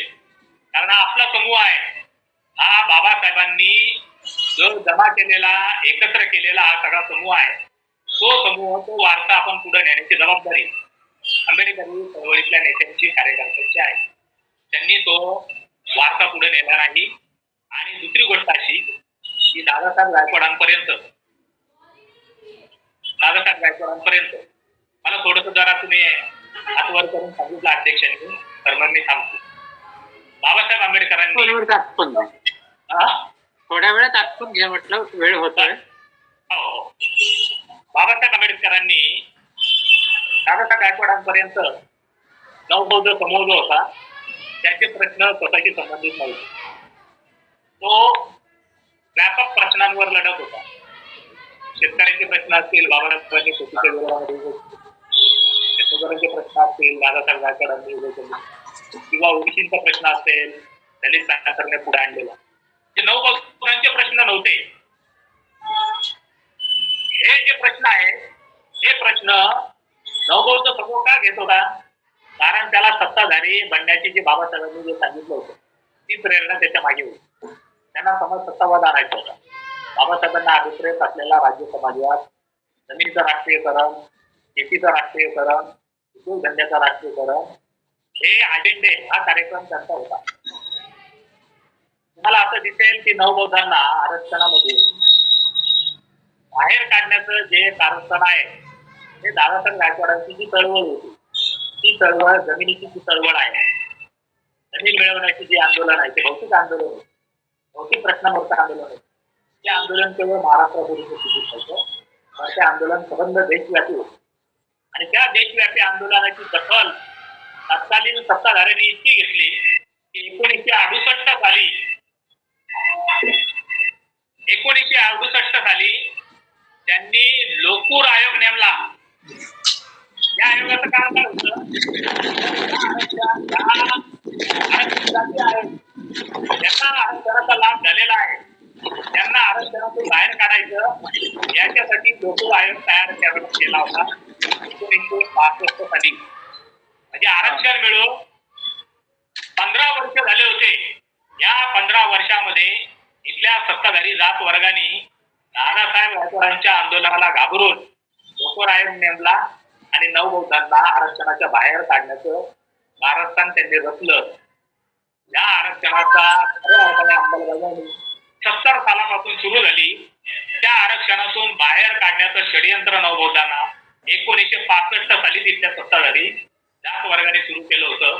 त्यामुळे हे षडयंत्र आपण ओळखलं पाहिजे. आणि आता देवेंद्र फडणवीस यांनी जे बदर आयोग नियुक्त केलेला आहे कोणत्याही अभ्यासाशिवाय आणि लोकांच्या हरकती अत्यंत कमी वेळामध्ये मागवलेल्या आहेत, हे सगळं षडयंत्र आपण समजून घेतलं पाहिजे.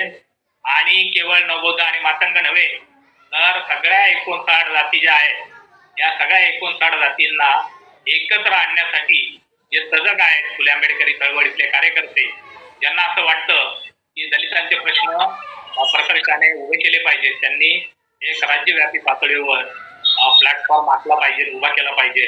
अशा प्रकारचे मागणी आम्ही सातत्याने करतो आहोत, आम्ही चर्चा करतो आहोत. मला असं वाटतंय की या कार्यक्रमामध्ये जागीरदार सरांनी जो पुढाकार घेतला, कदाचित त्यांनाही असं वाटत असेल की या सगळ्या शोषित जाती समूहांना एकत्र येऊन अशा प्रकारचा एक व्यापक प्लॅटफॉर्म महाराष्ट्र पातळीवर जर तयार झाला तर मला असं वाटतं की मनोवादी आणि सरकारने जे दलितांच्या विरोधामध्ये षडयंत्र आखलेलं आहे त्या षडयंत्राचा आपल्याला प्रत्यक्षात करता येईल. पण मला जी संधी दिली व्यक्त होण्याची त्याच्याबद्दल मी सगळ्यांचे आभार मानतो आणि सांगतो जय भीम लाल सलाम. कॉम्रेड खोडे यांनी चांगली मांडणी केलेली आहे आणि प्रश्नाची विषय आता आपण या जो परिसरात ठेवला आहे तर ती अध्यक्ष कॉम्रेड जागीरदार हे त्याचा सारांश मांडतील. कॉम्रेड उत्तम जागीरदार. थँक्यू डॉक्टर अहिरे आणि कॉम्रेड पुढे. उपवर्गीकरणाच्या मुद्द्यावर आपण महत्वाची कॉन्ट्रीब्यूशन केलेली आहे. वासी जी, इसको जो टाइमर लगाया है उसे आपको प्लीज एक्सटेंड करना पड़ेगा. मैं समझता हूँ कि आपने सुना. अत्यंत अल्प मुदतीनं या जाती जनगणना, उपवर्गीकरण, महिलांचं आरक्षण आणि डिलिमिटेशन या महत्वाच्या मुद्द्यांवर खूप शॉर्ट नोटीसनं संसदेचं अधिवेशन बोलवण्यात आलं आणि मग त्या संबंधानं जनतेचं प्रबोधन करणं हे गरजेचं होतं. म्हणून आपण आजच्या या संवाद सत्राचं आयोजन केलेलं आहे. मुळात पार्लमेंटमध्ये हे सगळे महत्वाचे विषय एकमेकाशी क्लब झालेले असल्यामुळे आपणही इथे ते त्यांना क्लब केलेला आहे. मात्र हा या प्रत्येक विषयाचा आवाका फार मोठा आहे आणि त्याच्यावर स्वतंत्र चर्चा all over Maharashtra, all over India व्हायला पाहिजे आहे. आपण आपल्या परीनं तसा निश्चितच प्रयत्न करू. होणार म्हणतात ती जाती गणना आता 26-27 एप्रिल पासून देशामध्ये सुरू झालेली आहे. ही देशामधली 16वी जाती जनगणना आहे आणि स्वतंत्र भारतामधली 8वी जनगणना आहे. ही जनगणना जातींची होणार आहे हे आपल्याला सांगण्यात येत आहे. पहिली जनगणना देशात झाली 1881 साली लॉर्ड रिपनच्या नेतृत्वामध्ये आणि मग 1946 पर्यंत ब्रिटिशांनी जनगणना केल्या. पण त्यातली जातीची जी जनगणना होती ती 1931ची शेवटची स्वतंत्र भारताच्या काळामध्ये जी पहिली जनगणना झाली 1951ला, तेव्हापासून स्वतंत्र भारताच्या सरकारनं जातीच्या जनगणना न करण्याचं धोरण स्वीकारलं. पण आता मात्र आपल्याला सांगण्यात येत आहे की ही जातीची जनगणना होणार आहे. 1990 नंतर देशाच्या राजकारणाच्या केंद्रस्थानी मंडल आलं. मंडलचं राजकारण उभं राहिलं आणि त्याचबरोबर एससीच्या आरक्षणामध्ये उपवर्गीकरणाची मागणी ही जोर धरू लागली आणि त्याला भाजपानं त्यांच्या राजकारणाचा भाग म्हणून खतपाणी घातलेला आहे. तर केंद्र शासन जाती गणना करणार नाही अशी ठाम भूमिका घेऊन होतं. त्यामुळे काही राज्यांनी स्वतःच्या अखत्यारीमध्ये सर्वे केला. कारण जातीची जनगणना ही फक्त केंद्र शासनच करू शकतं, मात्र राज्य शासन हे सर्वे करू शकतं. अशा पद्धतीचा पहिला सर्वे बिहार राज्यानं 2023 केला. त्यानंतर 24-25 सालामध्ये तेलंगणानं आणि कर्नाटक राज्यानं 2025 मध्ये हा सर्वे केला. या सर्वेक्षणामध्ये मागासलेल्या जातींची फार मोठी संख्या आढळून आली. तसंच त्यांच्यामध्ये दारिद्र्याचं प्रमाण फार मोठ्या प्रमाणामध्ये आढळून आलं.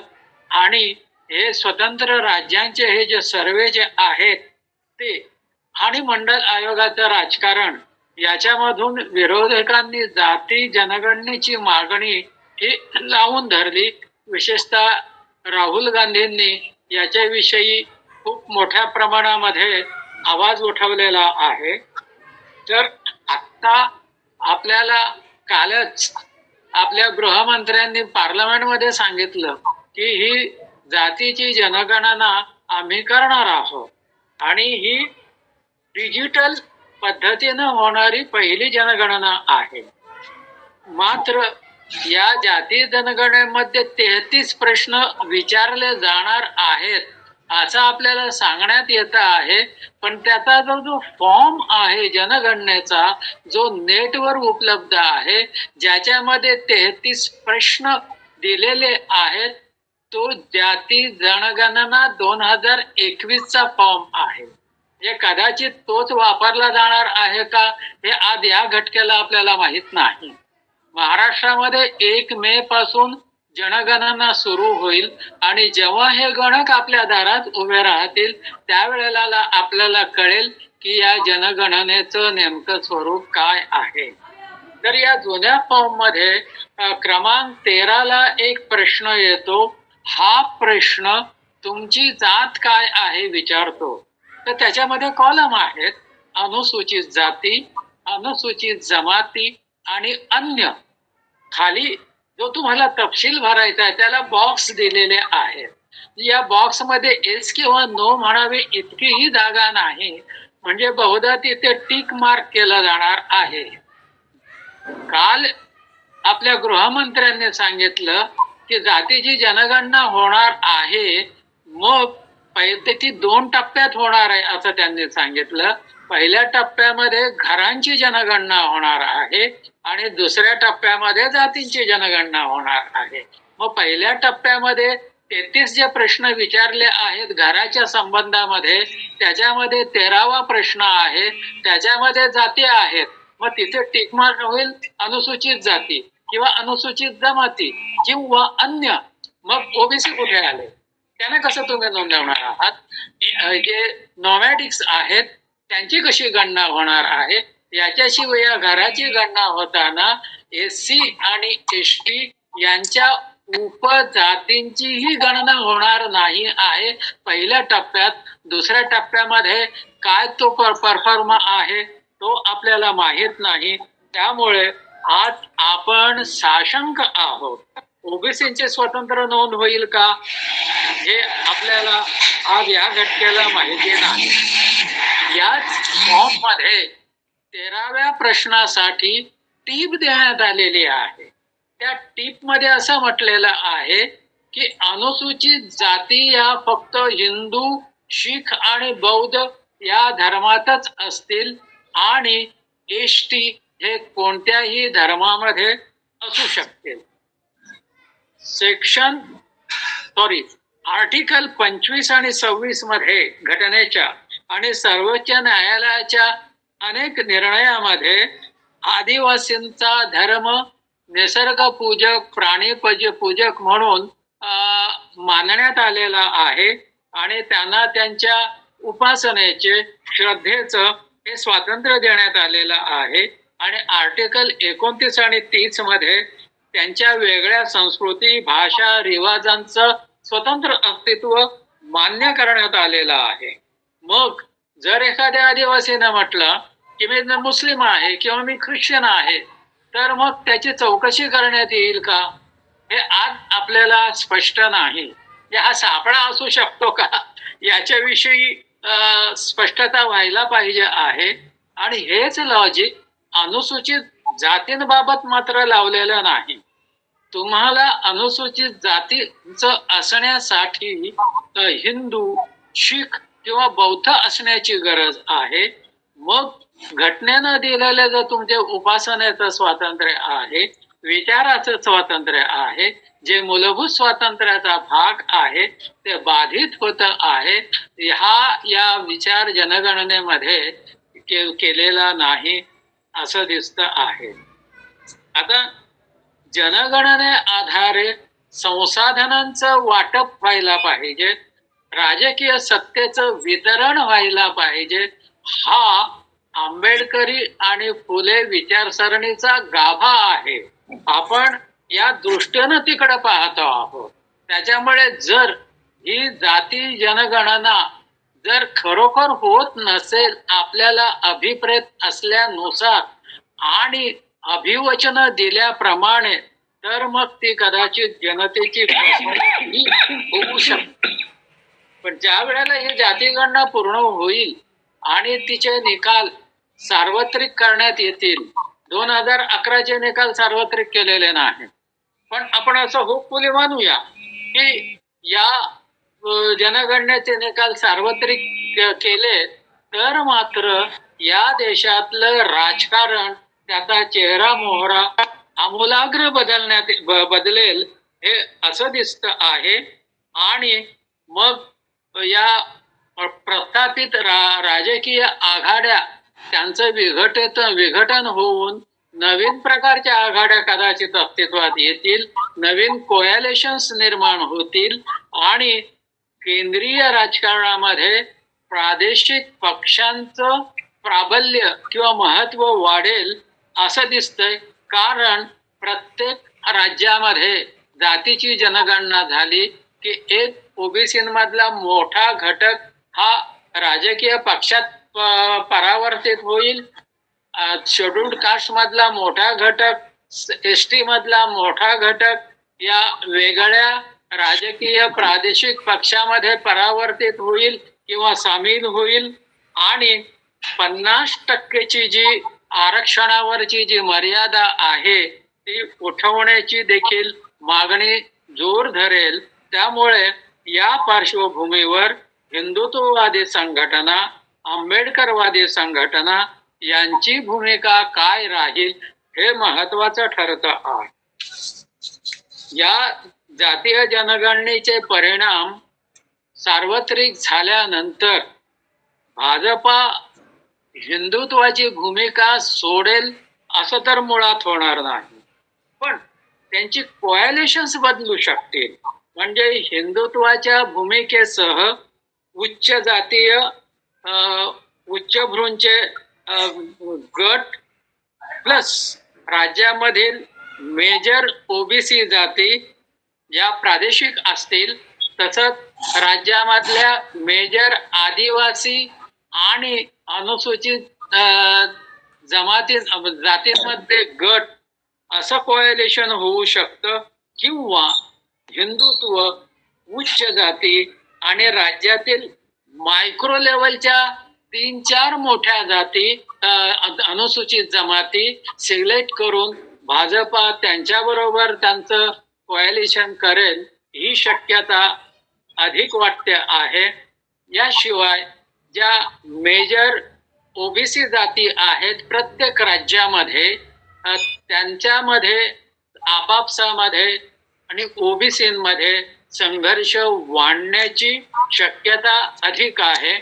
जसं मराठा विरुद्ध ओबीसी हा महाराष्ट्रामध्ये संघर्ष असू शकतो, तसंच गुजरातमध्ये पाटीदार आहेत किंवा हरियाणामध्ये जाट आहेत.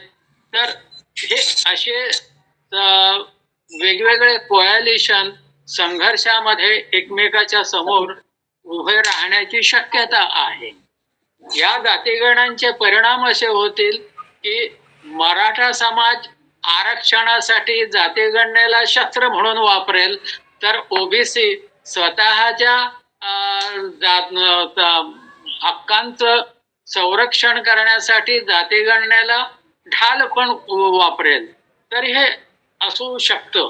तर आंबेडकरवादी जे समूह आहेत त्यांनी संसाधनं आणि राजकीय सत्ता यांचं वितरण कसं होईल याच्या विषयी खूप जागरूक असलं पाहिजे आणि आरक्षणाचं नवीन मॉडेल निश्चितच उभं राहील. त्या मॉडेलकडे जागरूकपणे बारकाईनं नजरही ठेवायला हवी आहे, असं माझं निरीक्षण आहे. आता उपवर्गीकरण जे आहे हा भाजपाच्या राजकारणाचा भाग आहे. वास्तविक अनुसूचित जातीमध्ये ज्या अनेक जाती मोडतात त्यापैकी बहुसंख्य जातींनी उपवर्गीकरणाची मागणीच केलेली नाही आणि हे उपवर्गीकरण जे आहे ते या अनुसूचित जातींना एकत्रित येऊ देणार नाही. ही त्याच्यामध्ये एक मेख मारण्यात येईल असंही दिसतं आहे. मी उपवर्गीकरणाच्या इतिहासात जात नाही, पण उपवर्गीकरणाच्या निमित्तानं महाराष्ट्र सरकारने जो आत्ता अलीकडे जो खेळ मांडलेला आहे त्याच्याविषयी एक धावतं विवेचन करणार आहे, कारण आपल्याजवळ वेळ कमी आहे. तर उपवर्गीकरण करण्यासाठी 15/10/2024 रोजी महाराष्ट्र शासनानं पाटणा हायकोर्टाचे निवृत्त न्यायाधीश अनंत मनोहर बिदर यांची निवड केली. म्हणजे ही कमिटी अपॉइंट केली. या कमिटीचे ते एक सदस्य आहेत, म्हणजे एकमात्र सदस्य आहेत. आणि या बिदर कमिटीनं 1/4/26 महाराष्ट्र शासनाला आपला अहवाल त्यांच्या नियुक्तीच्या नंतर 1.5 वर्षानं दिला. पण तो अहवाल मंत्रिमंडळानं मिळाल्यावर अनाठायी अशी घाई आपल्या महाराष्ट्र मंत्रिमंडळानं केलेली आहे. या बिदर कमिटीच्या शिफारशीच्या अंमलबजावणीसाठी महाराष्ट्र शासनाने 10 एप्रिल 2026 सचिवांची त्रिसदस्यीय कमिटी नेमलेली आहे. तर या त्रिसदस्यीय कमिटीचे जे प्रमुख आहेत ते आपल्या राज्याचे मुख्य सचिव राजेश अग्रवाल आणि मग त्याचे 2 सचिव प्रधान सचिव आहेत वेगवेगळ्या विभागाचे, ते सचिव आहेत. त्यातले एक सचिव आहेत ते सामाजिक न्याय विभागाचे आहेत आपले हर्षदीप कांबळे, आणि दुसरे जे आहेत ते विधी विभागाच्या त्या एक कोणी महिला सचिव प्रधान सचिव आहेत. तर हे नोकरदारांची ही जी कमिटी आहे ही शासनाला अनुकूल किंवा हवा असाच रिपोर्ट देण्याची शक्यता आहे. तर ही घाई फारच अनाकलनीय आहे. 10/4/26 कमिटी अपॉइंट केली शासनानं आणि लोकांना 15/4/26 पर्यंत ईमेल द्वारे या कमिटी समोर आपल्या हरकती उपस्थित करायला मुदत दिली. म्हणजे फक्त 4 दिवसाची. मुळात तुमचा हा कमिटी अपॉइंट केली याचीही लोकांना माहिती या अवधीमध्ये झालेली नाही. याशिवाय सगळे लोक जयंतीच्या उत्सवामध्ये मग्न आहेत. तर बेसावध लोकांना खिंडीत गाठण्याचा प्रयत्न केलेला आहे.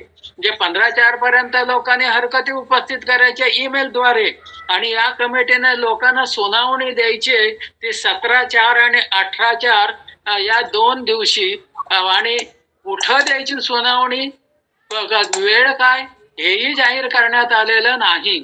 समजा ही सुनावणी मंत्रालयात मुंबईत होईल किंवा बार्टीला पुण्यात होईल, पण महाराष्ट्रातून लांब लांबच्या ठिकाणाहून लोकांनी सुनावणीला यायचं कसं, गाड्यांचं रिझर्वेशन त्यांना मिळायचं कसं?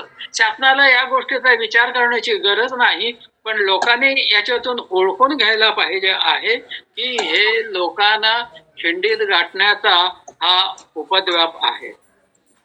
आणि या बिदर कमिटीचा रिपोर्ट जो आहे तोही जाहीर करण्यात आलेला नाही. त्यामुळे या बिदर कमिटीनं ज्या शासनाला शिफारसी दिलेल्या आहेत ते जे समूह बाधित होणार आहेत त्यांचं म्हणणं न ऐकता या शिफारसी केलेल्या आहेत. या शिफारसी नेमक्या काय आहेत तेही लोकांना माहिती नाहीत आणि लोकांना शासन म्हणतंय की तुम्ही तुमच्या हरकती नोंदवा. 59 जातीपैकी कुठल्याही जातीचे प्रतिनिधी या कमिटीवर नेमलेले नाहीत.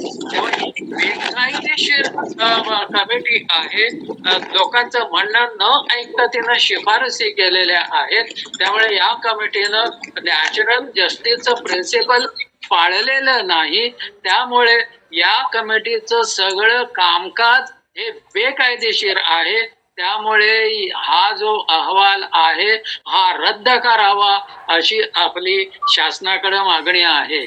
त्याचबरोबर ही जी त्रिसदस्यीय कमिटी आहे तीही रद्द करायला पाहिजे आणि नव्यानं शासनानं ही कमिटी अपॉइंट करावी. जर वर्गीकरण करावं असं शासनाला वाटत असेल तर आपली डिमांड नसताना तर शासनानं ही कमिटी जनगणनेचे परिणाम आले की त्यानंतर अपॉइंट करावी आणि या जनगणने मधून प्राप्त झालेला जो काही डेटा आहे जे काही एम्पिरिकल डेटा असेल क्वांटिफायबल डेटा असेल तो या कमिटी समोर ठेवावा आणि या कमिटीवर 59 अनुसूचित जातींचे प्रतिनिधी अपॉइंट करावेत. त्याबरोबर अभ्यासक व्यक्तींनाही अपॉइंट करावं आणि सगळ्या संबंधितांचं म्हणणं ऐकून घेतल्यानंतरच या कमिटीनं आपल्या शिफारसी शासनाला कराव्यात. जर या कमिटीला वाटलं उपवर्गीकरणाची गरज आहे तर मग पुढची कारवाई करता येते. अन्यथा हा उपद्व्याप इथेच थांबवावा असं आपल्या शासनाला म्हणणं आहे. याचबरोबर डिलिमिटेशनचा प्रस्ताव आपल्या पार्लमेंटमध्ये घेण्यात आलेला होता. याच्यामधले जे बरेचसे मुद्दे आहेत पार्लमेंटमध्ये चर्चेच्या अनुषंगानं उपस्थित झालेले म्हणजे नॉर्थ विरुद्ध साऊथ किंवा लोकसंख्येच्या अनुपातामध्ये प्रतिनिधित्व मिळवणं वगैरे या ज्या गोष्टी आहेत आणि महिला विधेयक याच्या चर्चेच्या रिपिटेशन मध्ये मी इथे जात नाही. तिथे जे प्रश्न उपस्थित झाले नाहीत त्या संदर्भामध्ये एक धावता असा आढावा मी घेणार आहे. या डिलिमिटेशनचा जो प्रस्ताव होता डिफीट तो झाला परंतु त्याच्या अनुषंगानं काही माहिती घेणं गरजेचं आहे. कारण हा जर आता प्रस्ताव जर झाला असता मंजूर तर त्यामुळे हे फेडरल स्ट्रक्चर आहे त्याच्यावर खूपच विपरीत असा परिणाम झाला असता. 850 खासदारांची संख्या वाढली असती आणि MLA जे आहेत त्यांची संख्या 50% वाढणार होती. म्हणजे ते तिकडे 4000 पेक्षा अधिक संख्येनं वाढणार, हे इकडे 850. तर यांच्या वेतनावर, भत्त्यावर, सुरक्षा, निवास, पेन्शन याच्यावरचा जो आर्थिक बोजा आहे तो अल्टिमेटली जनतेवरच पडला असता आणि हा दरवर्षी पडला असता.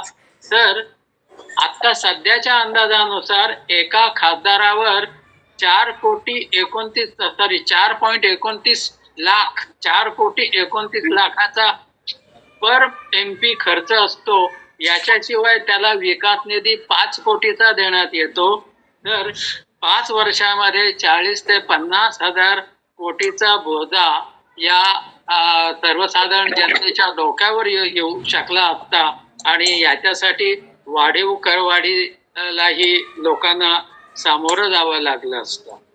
वास्तविक हे 2026 पर्यंत फ्रीज केली आहे या खासदारांची संख्या, आमदारांची संख्या.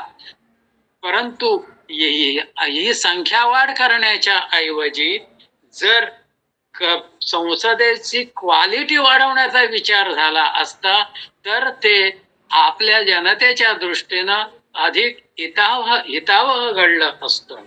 आपल्याला माहित आहे की हे जी सध्याची जी पार्लमेंट आहे त्याच्यामध्ये 46% खासदार गुन्हेगारी आरोपाखाली आहेत, तर 93% खासदार हे करोडपती आहेत. सरासरी कामकाजाचा दिवस या खासदारांचा हा वर्षातनं 55 दिवसाचा आहे. सदनामधली चर्चा जी आहे ती विधेयकावरची ही अल्पचर्चाच होते. जर खासदारांची संख्या वाढली तर किती वेळ प्रत्येक खासदाराला चर्चेसाठी उपलब्ध होणार आहे हाही प्रश्न आहे. आणि आपण पाहतो खासदार नुसता पार्लमेंटमध्ये आरडाओरडा असतो आणि कामकाजाचे दिवस आरडाओरड्यामधून निघून जातात. याच्याशिवाय बरेचसे खासदार कामकाजाच्या दिवसात गैरहजर पण असतात. तर क्वालिटी जे आहे ती सुधारण्यावर भर द्यायला पाहिजे हे जनतेचं त्यांच्याकडे मागणं आहे. आता प्रत्येक खासदाराचा निवडणुकीचा खर्च 45 लाख आणि आमदाराला 40 लाखाचा खर्च निवडणुकीचा खर्च म्हणून निवडणूक आयोगानं मंजूर केलेला आहे. तर या खर्चातून असं दिसतंय की आता पार्लमेंटमध्ये किंवा राज्याच्या विधानमंडळामध्ये फक्त श्रीमंतांचीच निवडून जाण्याची मक्तेदारी आहे. आणि बाबासाहेबांनी ज्यांना सर्वाईल क्लास म्हटलेलं आहे त्यांनी या राज्यकर्त्या वर्गाला वंश परंपरागत केवळ मत द्यायचं आणि या सर्वाईल क्लासनं म्हणजे रूल्ड क्लासनं फक्त वोटर राहायचं, अशीच परिस्थिती निर्माण होणार आहे.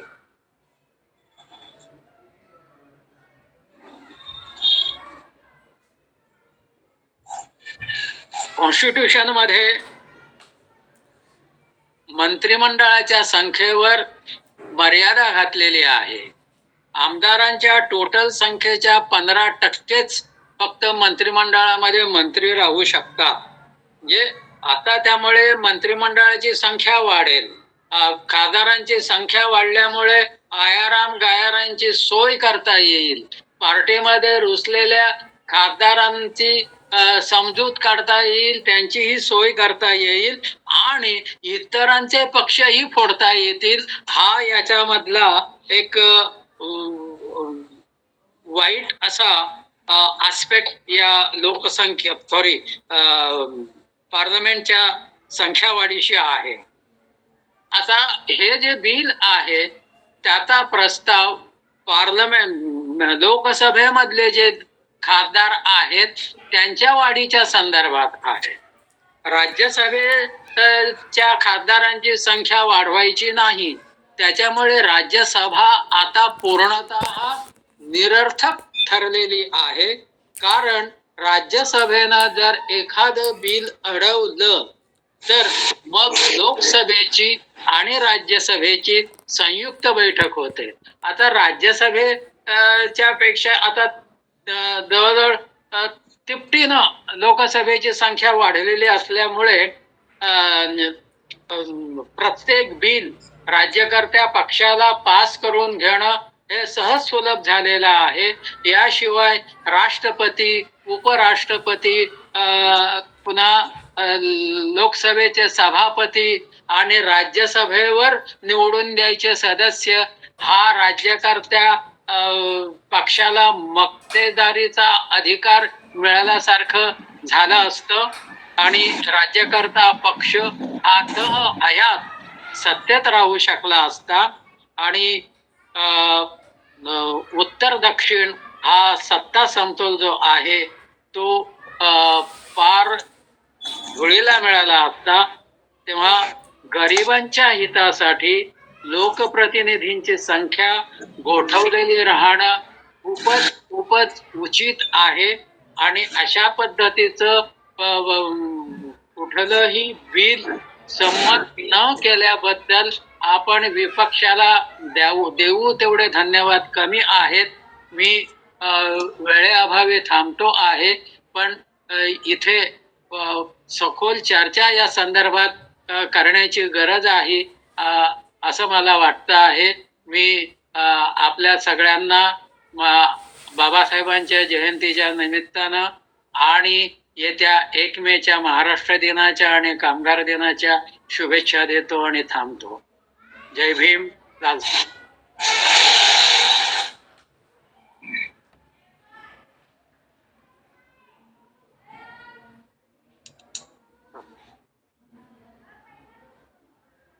तुमचा माईक बंद आहे बंडू, माइक बंद है.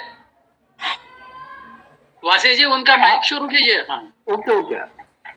जनगणना 2026-27 मतदारसंघ पुनर्रचना आणि अब कड उपवर्गीय या विषयांच्या संवाद चर्चेत सामील झालेले मान्यवर वक्ते कॉम्रेड महादेवरावजी खुडे सर, प्राध्यापक गंगाधर सर, या चर्चेचे अध्यक्ष कॉम्रेड उत्तम जागीरदार सर आणि संवाद चर्चेचे संचालक करणारे रवींद्र जोशीजी आणि वासीजी, तसेच या संवाद चर्चेत सहभागी झालेले श्रोते प्रेक्षकांचे मी समता संवाद विचार देशातर्फे सर्वांचे आभार मानतो. जिवंत व संवेदनशील विषयावर सतत चर्चा घडवून जनतेची संवेदनशीलता व समजदारी वाढवण्यासाठी हा ग्रुप आपल्या परीने प्रयत्नशील राहील व कार्य करेल. या ग्रुपवर क्रियाशील असणाऱ्या सदस्यांनी ग्रुपच्या नावाने स्वतः पुढाकार घेऊन विविध विषयांच्या संवाद चर्चेत संयोजन करावे व इतरांना या ग्रुपमध्ये सामील करावे. त्याचप्रमाणे दर 15 दिवसांनी एक कार्यक्रम असा उपक्रम करावा अशी मी आपणा सर्वांना विनंती करतो. या ग्रुपमध्ये 15 दिवसांनी एक चर्चा व्हायला पाहिजे. आणि अध्यक्ष साहेब संपला, मी अध्यक्षाच्या वतीने आपला कार्यक्रम आज संपला आहे असं जाहीर करतो. सर्वांना जय भीम, लाल सलाम. जय जय भीम, लाल सलाम. जय भीम. जय लाल सलाम.